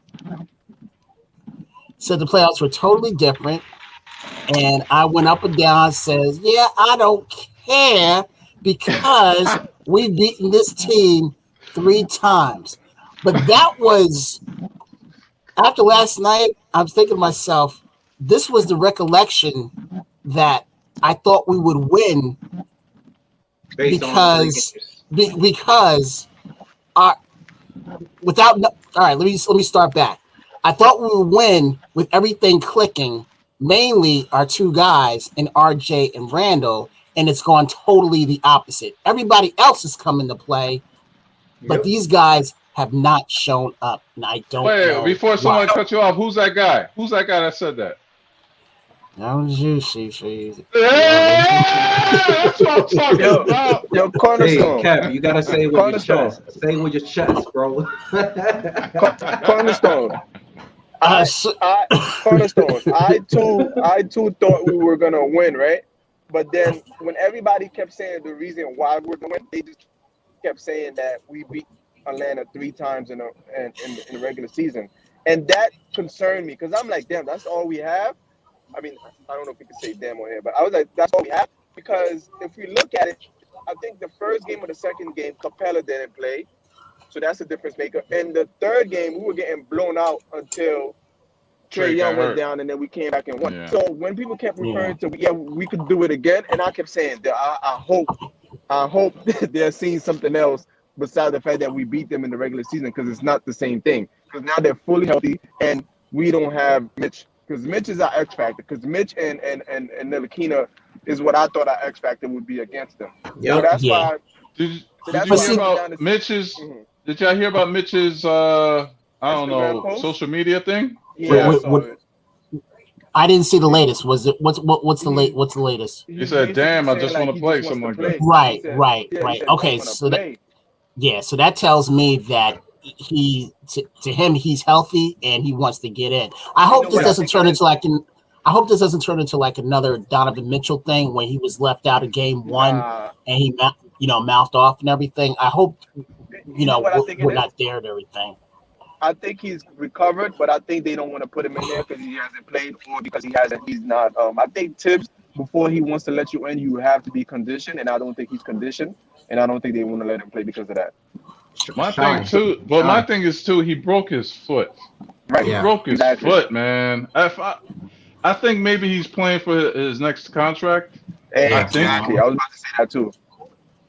But remember, if he comes back and he makes a difference. Yeah, man. But CP, I'm putting you on the spot. If you're the coach Tibbs, would you try to give him a go? Would you want him to go? If you went up to him and say, Mitch, how are you feeling? And then explain to him everything that's going on, and then be like, okay, now do you want me to put you in? What's your dad telling you? If the issue is only conditioning, I would put him in. If it's something else, no. If it's we're gonna play him. If he's just like, oh, he's just coming back and we don't want to put too much pressure early in his recovery, then I would say no. It's a no-win situation, in my opinion, because number one, you need him for his defense, not for his offense necessarily. Mm-hmm. And so the thing is, what does he give you more than New Orleans Noel, unless you lose New Orleans Noel for the season, God forbid, and you have no other choice. But the thing is with you don't need him right now. What Freezy said was a great point. You put Julius at the 5 because Clint Capella is a great defender. Don't get me wrong, but bringing him out and making the floor spacing more open, I think that is a better solution. So I don't think you need Mitch to beat the Atlanta Hawks. I think we're gonna probably need him in the second round. If we get to the second round, and we have to put bodies against Embiid. You know what I'm saying? And he broke his foot. I think it takes at least 6 months to heal a broken foot. You know what I mean? I ain't smoking, bro. I ain't smoking. Why don't you just listen? That dude, you ain't that dude, Fresh. I don't know you. CP. To your point, I think what you ain't the measure of cool, that dude. You ain't that measure of cool. You ain't nobody. Thank you. Go ahead. I think Mitch defends the pick and roll way better than Noel does because he's able to stay absolutely, and kind of his reach and length and the way he covers ground he's able to neutralize that floater that Trae Young likes to do. But again, even with all of that, if RJ and Randle don't make their shots, it makes no difference. We still lose. Yeah, absolutely. Yeah. Well, so it comes down to that. We also got to consider that Atlanta will also have problems down the paint, so it's not going to be easy for them to make point. So whatever Randle, RJ, and Bullock has going, they might even work out with trying to find what's the problem. And by the time to Atlanta, they figure it out. Yeah, it's just mind-boggling. It's just mind-boggling the performance that RJ is giving us in these past 3 games, and Randle as well. Our 1 and 2 have not been our 1 and 2.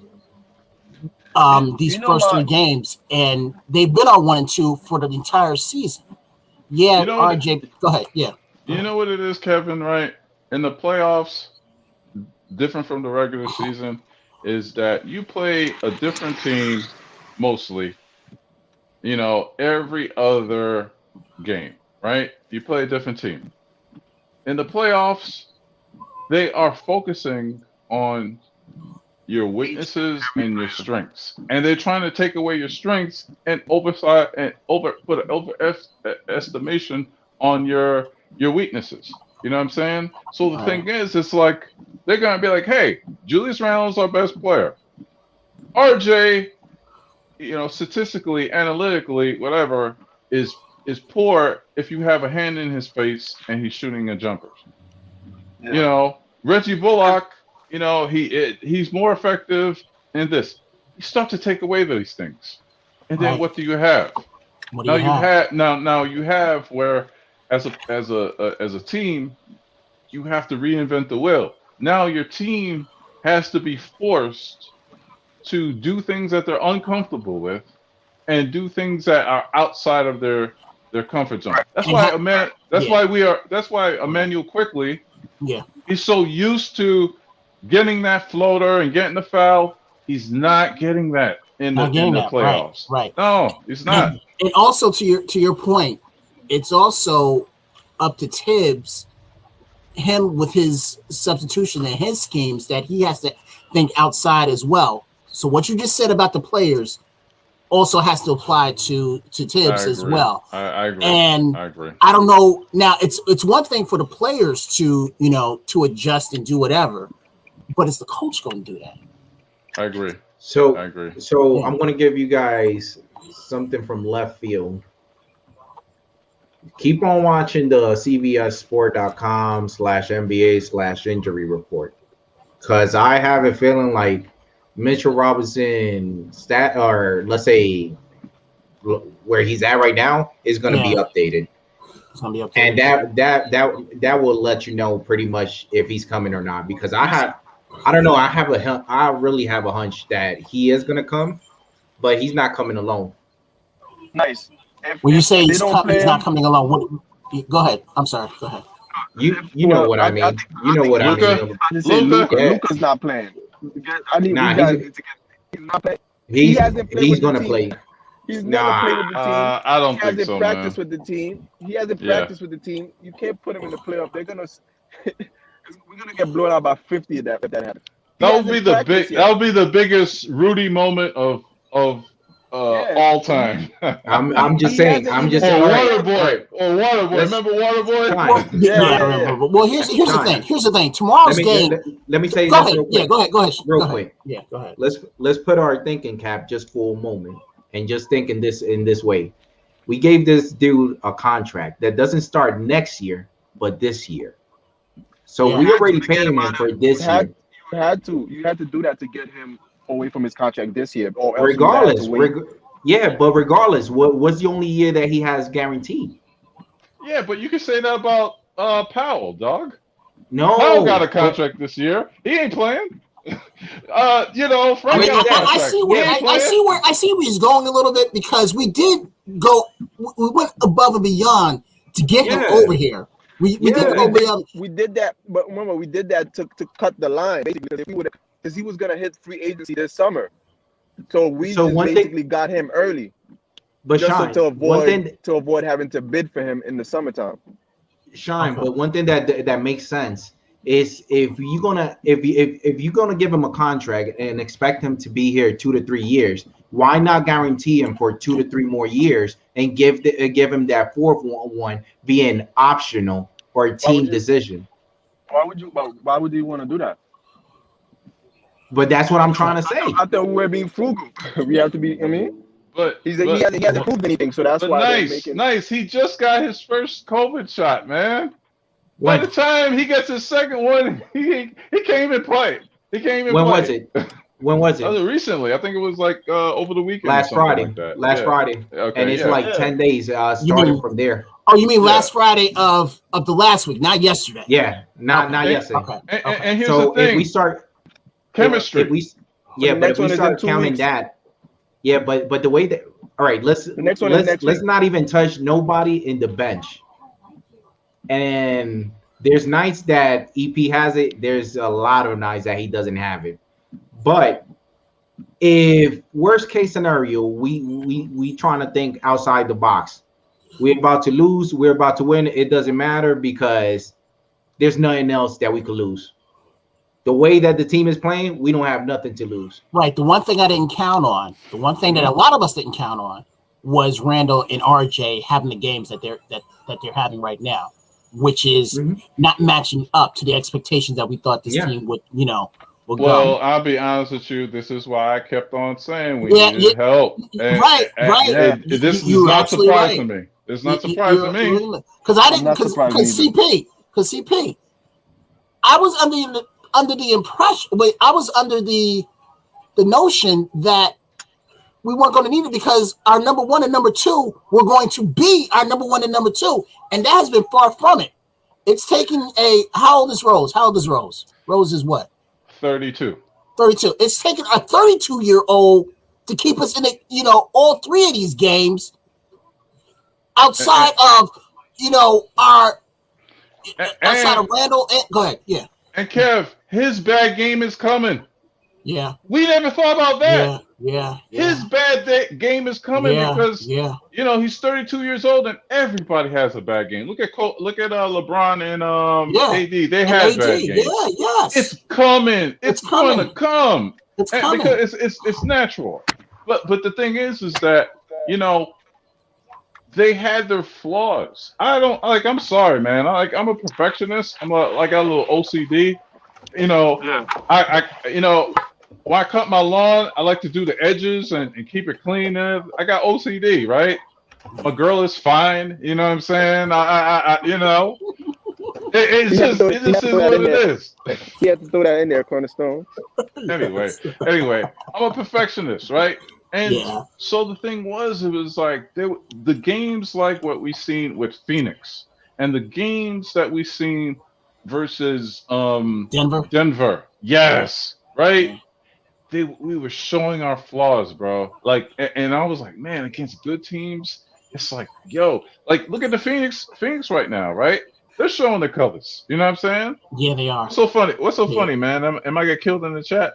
No. I'm laughing because what you said. But one thing that really pissed me off playing against Denver, and salute to everybody in Denver because I'm in Colorado. I don't want to hear no smack after this. Think about it this way. There was one particular player that was getting me like so frustrated. Like, why is he playing? Austin? You talking about Austin? Yes. No, I'm talking about Campasso. That motherfucker was everywhere. Yeah. Oh, you guys started thinking because of River being used to being in the Knicks? Nah, I'm thinking about Campasso because he was like a rascal. He was like a squirrel. And you know what? Fast, back forth, doing this. What I was gonna say was that's probably the reason why we got Luka. That's what I'm saying. But you see my point. You see where I'm coming from. Now listen to this. This is one thing, and this is the main reason I'm saying that he is gonna play, and most likely it's not that far. It's not saying because I seen the how do you call it, the Shaq going wild saying that D Rose. No, it's not taking credit out of D Rose. D Rose is doing his thing, and it's not like one point guard is gonna become go to New York Knicks and he's gonna replace his job because nobody's gonna replace D Rose, not at all. But you need to have two good point guard, one better than the other, at least to have a productive team. And if we're gonna start saying that no drop off, and if we're gonna start saying that EP doesn't have it, all right, let's stick to it. But it's not gonna be D Rose is not gonna play over 38 minutes the way he's playing in the last two games. Because if we no, go ahead. I'm sorry, go ahead. Because if that's the case, bro, I'm just gonna hate life and knock on wood. If something ever happens to him before we even start the season and we can't even count on him at the beginning season for the next 2 or 3 more months. Okay. Talking about Luka? No. I'm talking about D Rose. D Rose, right? Okay, so I just came on late. Yeah, I just came on late. Did y'all have a problem with EP not being in the starting lineup last night? No, I had a problem. I don't even think he should suit up. I think he should stay in street clothes. You know why, Shine and Kev? Because at the end of the day, if we're gonna play somebody else, I don't care if it's between Payton, I don't care if it's Frank. But that bench has it going. That chemistry is lovely. I love everything I'm seeing with the chemistry that is going on that end. Look at it this way. D Rose is effective. He's it seems like whenever he's playing with that squad, he's always the one that is effective. So if we compare it to our starters, he's like our Julius Randle in that bench. So it's either Bullock, is either IQ, or is either Obi. Beside Rose also producing. So it's not every day that we see an IQ. But if he's not producing, guess who else we have? We have Burks. And there's nights that even Obi is giving us some moments like wow. But I'm not saying that I'm gonna make my conclusion with what I'm seeing right now. I'm taking it to the next season. If they looking like this, it's gonna be looking crazy next season. If we talking all that we talking, imagine next season once we have pretty much everything rolling. I don't know. I don't think it would have made a difference because Rose. I was thinking about this last night. Rose is going to give you 27 points per game on the bench or in the starting lineup. That does not change. Yesterday, when Atlanta made that run in the second quarter, it was Rose. That was the game. That was the game. Rose was on the court then. Yeah. And so it can't be, such. I don't care if you had Chris Paul, if you had Jesus Christ as a point guard. Check this out. Julius Randle didn't score a point in the first quarter. He didn't make a field goal. Nor did RJ. 1 point. Right. And that's the problem. Right. And somebody on Twitter said who besides former Bulls players are going to score in our starting lineup? Yeah. Reggie Bullock wasn't even scoring. Right. So the thing is, and they were having credit to the Atlanta. They were locking us down. They had the game plan. So whether it was Elf for a little bit or D Rose thing, and so forth and so on. And remember, Elf was only playing 5 minutes a game. Yeah. So what difference was it? Right. And it wasn't like with Randle and RJ that they were taking tough shots. They were taking good shots that were not going in. Right. And Rose did play with the second unit too. And the second unit gave us nothing. So I'm going to give you a scenario, and that's pretty much in the route that I'm about to go, CP. You just mentioned it right now. So let's say we stay and we stick to our guns. That's the type of guns that I'd rather not even stick to. But let's hypothetically, let's say, all right, let's take that route. And now you have a problem. You have the same problem in the next game or in the next couple games that's shown up from the one that we had yesterday, that Derrick Rose was producing, but now nobody else is producing in the starters.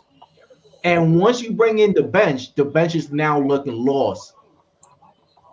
Well, here's my thing. If he's going to keep that up, if you're not going to play Alfred at all, which again I have no problem with, you have to have somebody. You have to have a body in there to spell Rose or whatever. You have to have a body. So whether that's Frank, whether that's Knox, you have to have a body in there, and both of them can get you points.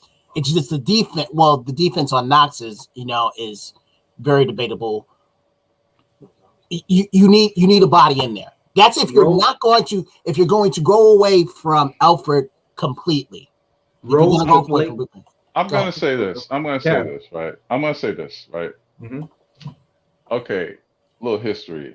The USSR and the United States had this thing called the Cold War. And in the Cold War, it was just trying to obtain nuclear weapons in order to defeat the others. Right. And then they used to have these little proxy sites, right? Like, we put nuclear bombs in Cuba because it was closer to the United States as a target, right? And we were trying to obtain places doing the same thing, bring nuclear bombs closer to the thing. Right. My point is this. This roster is flawed. Yeah. Period. And any improvements is going to come in the off season. So we could make all like these scenarios and like Doctor Strange when he's like, yeah, there was only one. There's only one. He's like, out of billion scenarios, there was only one. How many do we win? And they're like, how many do we win? That's how we are right now. Of all these billion scenarios, we got that one. And so my thing is this, right? Yeah. We don't look, Ford don't got the hammer, man. Ford don't got the hammer. We don't got the hammer, bro. Yeah. Okay. You know what I'm saying? We don't got the hammer. This roster is flawed until we get. Yeah. We don't got no. It's like bringing a butter knife to a gunfight, bro. We don't got it. Not even a knife. Not even a knife. Just like you said, a butter knife. Yeah. Okay. CP. CP is like bringing a spork. Okay, CP. So CP, I'm putting your coaching hat on for game 4. Who's in your lineup? The same lineup as we had last night. Same lineup we had last night. Same lineup we had last night. But because I believe it was effective, and we have a better point guard play.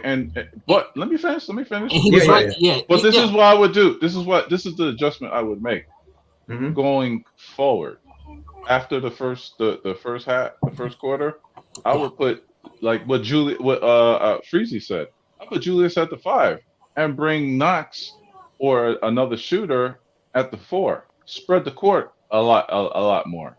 That's what I do. I believe Freezy had the best take today. I would put Randle at the 5. I wouldn't start him at the 5 though. You wouldn't start him at the 5, but throughout the game you would have him. Yeah. I'm going to make you guys just think just for a second. Not saying that you guys are not thinking. You guys are straight on. But I'm just going to ask a question. How many games have we already had playing against the Hawks? All right, so altogether, 6 games. No. That we currently already played against them. Three. How many games has either the starting lineup looked productive than the bench? 0. Only one. Last night. Oh, okay. I'm sorry. So yeah, we are talking about 2 days in a row or 2 times in a row. The Knicks bench outperformed the starting lineup. Not only the Knicks starting lineup, the Hawks starting lineup, and the bench starting lineup. I got you on this one, Nice. All right. And here's why. You know what? The only thing that changed is Derrick Rose. Like I said earlier, exactly. He was going to give you. Wait. To your point, Julius Randle 15 points, and last night 14. The lack of production was still there, but it was just that Derrick Rose, who wasn't starting, was still playing the same exact minutes. Nothing changed. He still got his 27 plus. So, to your point, you talked about the bench. What was the difference, and so forth and so on. No, you had Burke one night.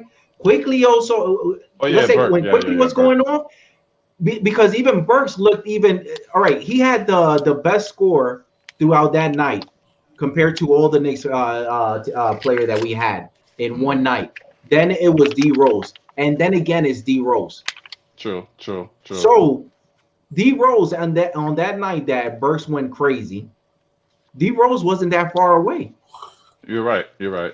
What I'm trying to say, why are we continuing on to, let's say, doing all these type of changes when we know that the bench already has it? Just leave the bench. The bench, I'm looking at it like, something uh-huh. So you want Alfred? So you want Alfred to start it then? No. Listen. If we doing something with the starters, because we clearly know that the starting lineup has something going on. If we have to do something with the starting lineup, I don't care if it's EP, I don't care if it's Pinson, I don't care if it's Harper, if he's still playing with us, I don't care who is it. Just do not touch the bench lineup. Keep the bench lineup going how it is, because just like I said, these two. Yeah, go ahead, Sean.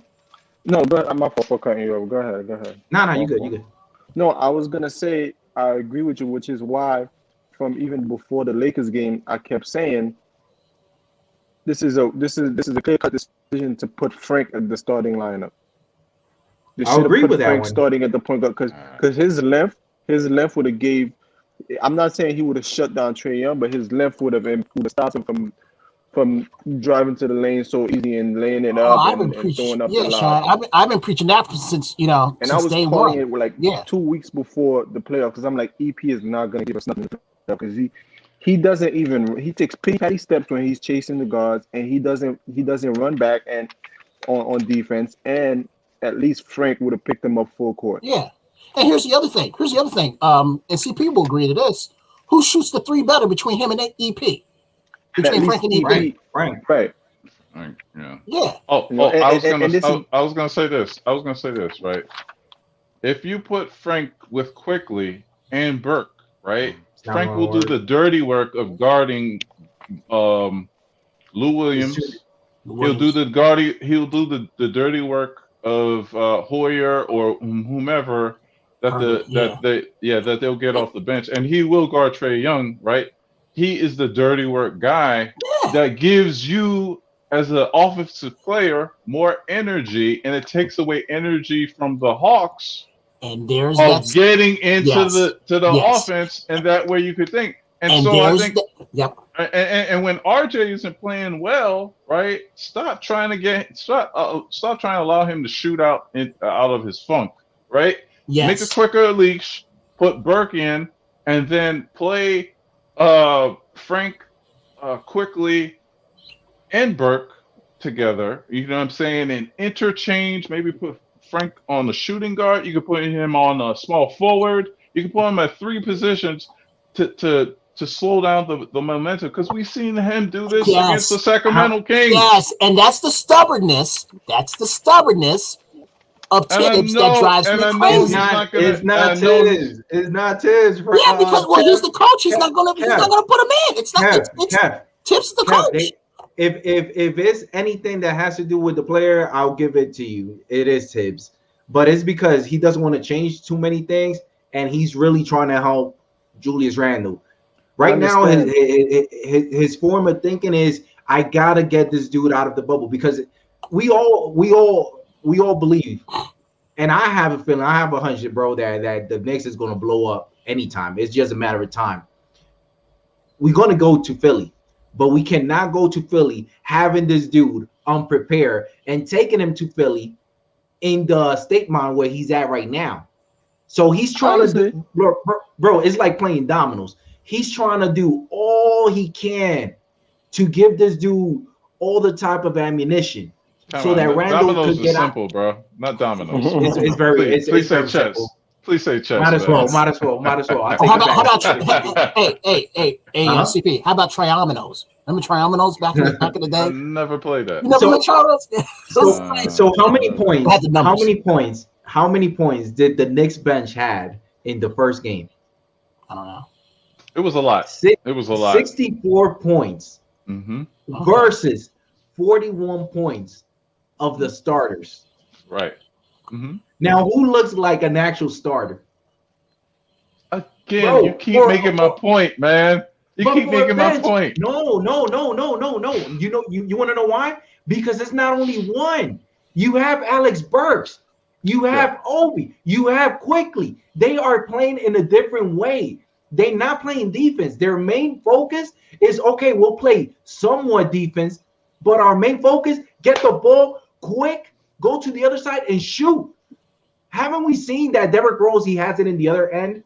He gets Quickly so open, pass it to Quickly. Quickly does not hesitate. Like when he hesitates or when he ever plays with the starters. With the starters, he hesitates. He even thinks about shooting. But you want to know why? Because you have Randle, you have RJ, you have Bullock, you have other shooters. Even in the first game, he had it. But you know what else? I'm seeing a lot of hesitation from our shooters. They're always passing it up. And I'm saying, just take the shot. I know that's driving Tibbs is crazy as well. So if you have the shot, take it. But they're not taking it. They're just overplaying. But Kev, if you heard Tibbs today, well, I didn't hear him last night. He was saying that they needed to pass more. And they needed to pass more. They needed to pass more, and that it was like, don't take the first shot. There's somebody else open. He was talking about making hockey assists. To his point, we had 4 assists by halftime. Right. Jeez. 4 assists. And why was that? But why was that?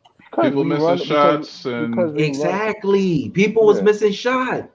But one-on-ones. But I think what they're saying is that if you make that hockey assist, you will get an easier shot because they were taking hand in the face shots. Bro, I saw a lot of people open, CP. Oh yeah, a lot of people open. Right, and if you don't have it being open, what makes us think that going down the paint and having it contested by the opposite team, they're gonna make the shot? That's even worse. No. I guess what it's saying is that right? In order to get the defense on their heels, right? You attack the defense, they collapse on you, somebody's open. Last night there was a play where the defense of our Knicks came to the strong side, quickly left Hoyer wide. No, it was Bags, I believe. It was one of them white boys. Sorry. And they all look alike, like we all, See, wide open, and he hit the three, and that was part of that run in the second quarter. And I was like, look, they got to show that play again. Quickly left the dude wide open trying to help. You know what I'm saying? And the thing is, passing, because the ball moves faster than the man. Okay? The ball why moves did faster we than the quickly man. look at lost? He looked lost, CP. Quickly looked lost yesterday. He does. Yeah, he now, does. Now, think about it this way. You saw the pass that Rose did to Obi Toppin? Yeah. Yeah. Can you actually see D Rose doing that pass to anybody in the starter? He should. He should, but they don't have that mentality. They're not playing that way and that's what me and Freezy was saying. Me and Freezy was like, is like, we get the pick and roll, the guy makes the roll, and he's not getting it. Not even a look. It's like they're shooting it. So yeah, and so the thing is, what Tibbs is saying is like, but this is a problem with what we have with our pace, right? When you see when anytime Randle gets the ball, he slowly walks up the ball, and if you look at the shot clock, right, the shot clock is like 14 seconds, maybe 12 seconds. You know what I'm saying? By the time they start getting into the offense, you know what I mean? And then there was that one time where RJ made a shot, but it was a shot clock violation. So the thing is that you do have to get these passes, boom, boom, boom, boom, boom, so you can get that open man open. You know what I mean? So, but they the don't thing is, they like, don't play with that intensity. That's what I'm trying to say. That it's not the same. And if we take Rose out, yes, it's gonna make the starter looks good, but what's going to happen to our elite players? Because I'm looking at the bench more as elite because they are producing it even in the playoff. We talking about we had 3 games, and out of those 3 games, 2 times the bench outperformed not only our starters, the Atlanta starters and the Atlanta bench. One thing we did look differently yesterday, we only moved D Rose to the starting position, and I'm telling you right now, my brother called me and he told me, I know what you're thinking, but do you have faith? And I told him just like that, brother, I'm telling you right now, we could win first, second, and third quarter, but we'll lose this one if this happens. You want to know why? Because by the time the bench comes in, they're going to look lost. Bro, my brother was telling me just like that, what the H are you smoking or bro, no, because actually, everything you be saying is on point. Yeah, to your point, that they say that bench players play better at home than they do away. And the away games is when your stars are supposed to step up. Yeah. And your point is perfectly taken. And it's not it's on point. We know we just need our starters, Julius Randle and RJ and Bullock, to get back to 20-something points per game. If RJ or just give RJ and Julius 20 points, we would be looking for a sweep. Think about that. Because we only lost we lost last night by 11. So those 10 points, was it a 9? Was it 9 or 11? I don't remember. I think it was. No, it is 11. Yeah, you're right. Okay, 11, right? You know what I'm saying? We have more than a chance to win a game if they get to their 20 points per game. Yeah. You know what I'm saying? Yeah. They are the fuel because you have to expect that your bench are not going to play well.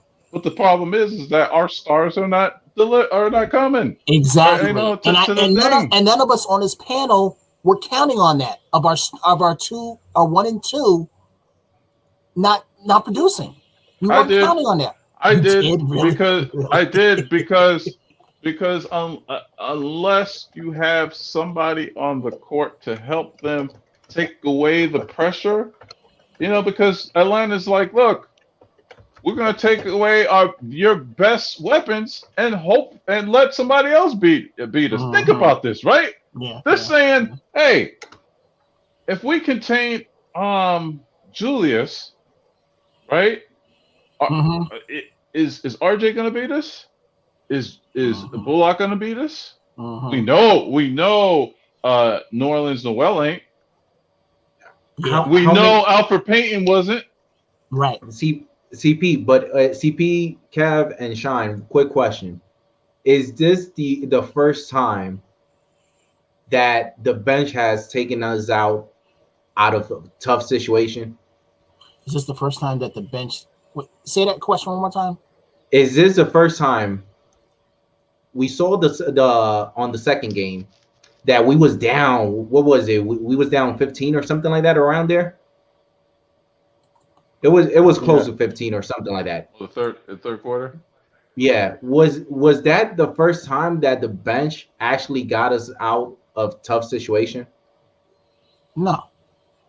How many times has the bench gotten us out from tough situation? Oh, plenty of times. And the reason for that is because of the starts that our starters would have with Alfred at the helm. I mean, I know people. I know. No, Kev. What I'm trying to mean by that, what happens when the bench is playing productive? It's time for the bench to sit down, and now the bench comes in. Either Julius Randle, I noticed one thing. Either Julius Randle, RJ, or Bullock is coming with a different mentality. True. Two of them when the starters come back. Yeah. Okay. So what I'm trying to say, if they still can't figure it out, let's not change nothing. If we come out with the laws, it hurts. I keep on telling myself, something. Here's the thing. Mm-hmm. Tomorrow's game is on many levels can bring deadly ramifications. Somebody said start our bench. Start our bench. That's not gonna happen. But tomorrow's game is very important because I would rather. Hell yeah. Yeah, I would.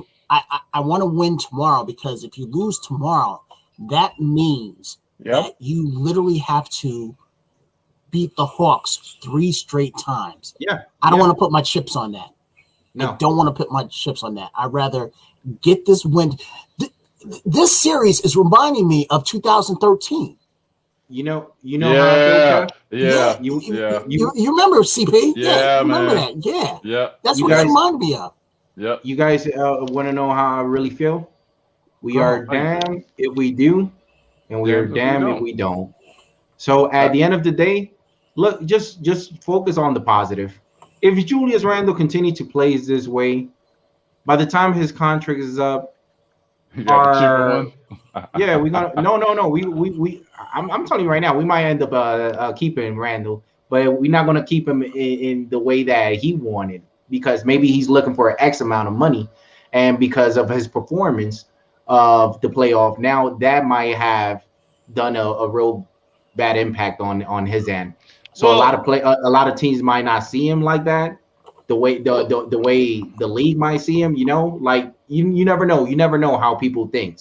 I disagree with that. With that because it's more of a regular season thing, and you could. Look, James Harden got the bag, and he has never performed well in the playoffs. He was always a regular season thing, and look, sometimes contracts about how much money you could generate for the organization. So he's part of the collective sharing agreement, and he's going to get that money. But the thing is that this, right? What are you going to do to help him? That is the main thing because we're going to have $60 million next year. So the thing is, it's not about not giving him his raise. The thing is about who are you going to put in. Now, if the Clippers lose out, right? And they get upset by Dallas, whatever. What is Kawhi Leonard going to do, right? Exactly. And also we have 2 picks. That's almost back to back. 19th, I believe it's 16th, right? 21, right? 19 and 21. Right, 19 and 21. Do you package that for a young disgruntled player? I would. Why not? I'll go. Why not? I would. Well, okay. I'll Even take that back. I take that back because I see you shaking you your already head. know I'll where I'm take it. going. Yeah, because we don't know what we're gonna have. Not only that, I wouldn't package it or even touch it, and I'll continue on believing in whatever process Leon Rose is doing. Because think about it this way: we have RJ, we have Quickly, we have Obi. If we get two more, we might end up realistically, we might end up just getting one. We might not even get two. We might get one because the Knicks is going to do something behind the scene and it's going to be sounding spectacular, bro. I don't know what they're doing, but they coming out with a lot of a smart move. But You know what? if we end up, yeah, go ahead, Sean. Go ahead, finish. So, But the so pressure, the way but the I see pressure it, though, nice is that this fan base is charged. The media attention is here. yeah, but It's about gaining to that next level. but Hey, but are go we ahead. thinking Yeah, about? and Are you we don't thinking want to, about? and you don't want to be the Celtics. You don't want to be the No, Celtics. You don't want to be a pick Celtic, right? and draft them, and But instead of trading but them for players that you know can Right, give you right. but buckets and but help and complement your star player. but Shine and CP, think about it this way: we have RJ. After that, we ended up getting Quickly and Obi. And if we get just one more, it doesn't have to be two. It could be just one more. Those are players that we're not going to be thinking for the next 5 to 6 years. So what are you saying? What are you? In What are other you words, saying? What do you, go ahead. let's train, build right. A lot of people even thought that Obi wasn't it. And it took them pretty much the playoff for him to play to just stand back and just enjoy what they seeing. So whatever. Remember, even at the beginning, a lot of people were saying, why we drafted Obi, we should have drafted this dude, whatever. But if we compare Obi, the player he was once he came into the Oh to man, the Knicks. get to your point. What's the plan, man? I am making a point. I am making a point. CP, I am making a point. The plan, not the point. The plan. All right. So do you believe we doing a good job by you looking at Obi and Quickly? Do you think that we are doing a good job developing these players? Now. Exactly. You see, I'm gonna say to be continued. To be continued because I don't know how they're gonna be next year. What? Bro, you don't know. They can digress. They can digress. Wait. But nice. Here's the thing. I could argue CP. I would argue CP to the cows come home. A lot of times, I can't argue with this one. It's a wait and see. Quick question. Let me say this real quick. Ghetto intellect. No, I am agreeing with you, Ghetto intellect. I'm saying that we seen a major improvement from Obi and Quickly. Yes, we have. And Obi, yeah, absolutely.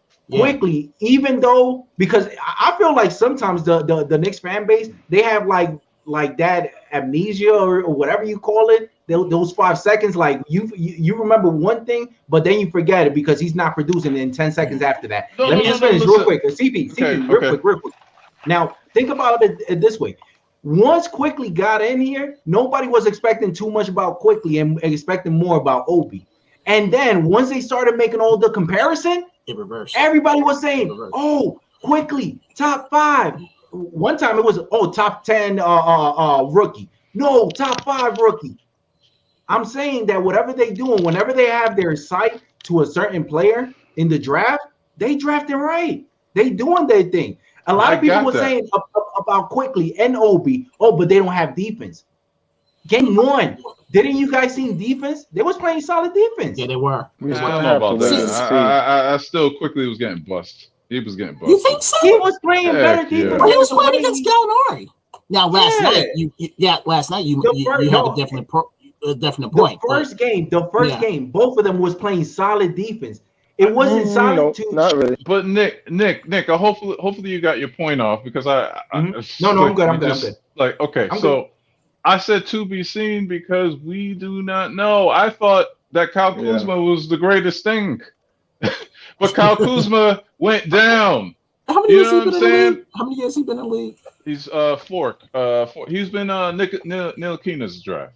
Oh, he Kyle was the Kuzma. king. Oh, okay. Yeah. Okay. He's gone down and he's been like, shaky, and he's a player like Obi. Yeah. He was older, you know what I mean? He was an older player, and they didn't want to give him up in the AD trade. So it's to be seen. I have no idea, right? So I don't want to predict the future. Oh my God! But And that's not knocking. And that's not knocking Obi or quickly right now at this moment.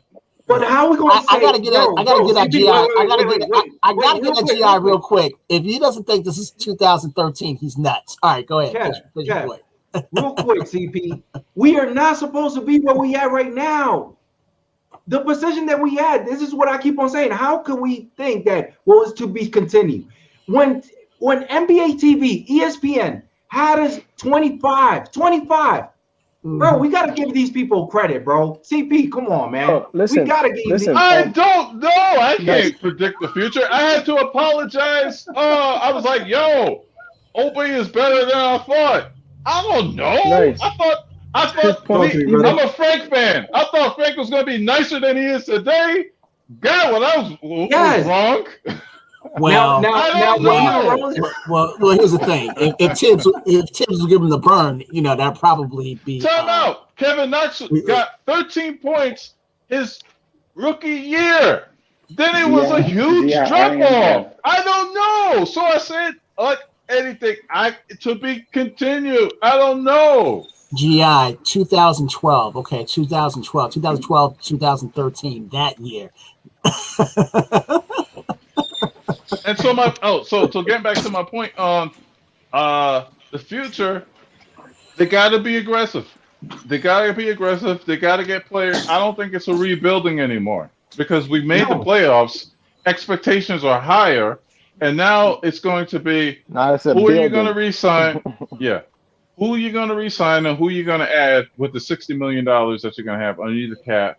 2 draft picks. Are you going to leverage them for a star player? Or are you going to keep them because you really, really, really like those 2 players? I thought we had 3 picks in the first draft. I like what Andy Garcia is saying. We do. We do have three first round picks. Yeah, it's 3. First round no, two. It's 2. Oh, it is 2. 19 and 21. Maybe 2 in the top 20. The third one is just very early in the second round. That's why. Okay. It's like the second or third pick in the second round or something like that. Right, because you're gonna need help. Expectations are higher. You're gonna have to a first round exit is not gonna be good enough. We wasn't even expected to be in the first round. Okay. No. Hey, you ever heard that song by Janet Jackson? What have you done for me lately? Okay, so so real quick, because I gotta get off, but real quick, CP. If we go out in the first round or we get to the second round, for next year, what is the expectation? Since we were supposed to this year, it's higher. It's higher, right? It's higher, right? It's higher. Because we weren't even expecting to make the blocking. You see those fans blocking 7th Avenue? It's higher, bro. It's higher. And you're gonna give Julius Randle the bag. It's not going to be cheap. You're going to give him a bag for a reason because you believe he's a piece to get you somewhere. You're going to use that $60 million to get someone else. You know what I'm saying? They have to use that cap room. So you're saying Eastern Conference Finals then? Would you say that? Yeah, yep. At least the third round next year. At least Eastern Conference Finals. Yeah. Wait up. Do we have 2 first round picks? 3? Yeah. No, we got 3. I'm counting them right here. Yeah, see, that's what I thought. We got 4. That's not 4 second round pick and 2 first round pick. No. Yeah, it's 2 first. Yes, we do. I'm looking at right here. Rich Nation says we have 19, 21, 32, and 58. How many picks are there in the first round? There's 30. 2 in the second. 2 in the first round and 2 in the second. Okay, so we have 2 first rounds and 2 second round picks. Yeah. Okay. 1. Yeah. You're right. That's what I'm saying. They keep saying that the third pick is a first round because it's early in the second round. It's like the second pick in the in the second round. That's why. So it's basically like a first round pick. That's what they're saying. Yeah. All right. But I gotta go, but this is the last thing I'm gonna say because I ain't gonna spend my whole Memorial Day weekend, man, Yeah, talking neither am about the I. Knicks. Neither am I. So I'm gonna Missus say will this, kill me. man. Right Yeah. now, the fix is in between their heads. In between their heads. Julius Randle needs to change his body language. He Yeah. is the leader of this team. He's wearing the heaviest jersey in the league. And all sports. He has to forget. All sports. Yeah. There you go. All the All sports. Thank you. sports. He needs to walk away from yesterday game, go into there with killer instinct because where he goes, the Knicks goes. Go to the basket. Go to the Listen, basket. Yeah. listen. Where he goes, the Knicks go. That's true. Point blank. That's true. Period. He is our MVP. He is our most improved player and not playing like it, whatever. Where he goes, we go. And I'm out. Have a safe Memorial Day weekend. Love y'all, Knicks Nation, even my haters. Later, y'all. I'm going, CP. Later. A lot of people keep saying about the bag, but 27 million is not that much of you know what I'm saying? Mm-hmm. 27 million is not the world. So that's what he's gonna get. So I don't get it. And I've been saying this since the beginning of the season that like since he started playing well, I'm saying like he's playing great, but is he a Batman? He might be a Robin, and that's what I've been saying. You know what I'm saying he might not be able to be that first option. He might be the second option. So that's where we go out and see if we could get somebody to play that Batman role.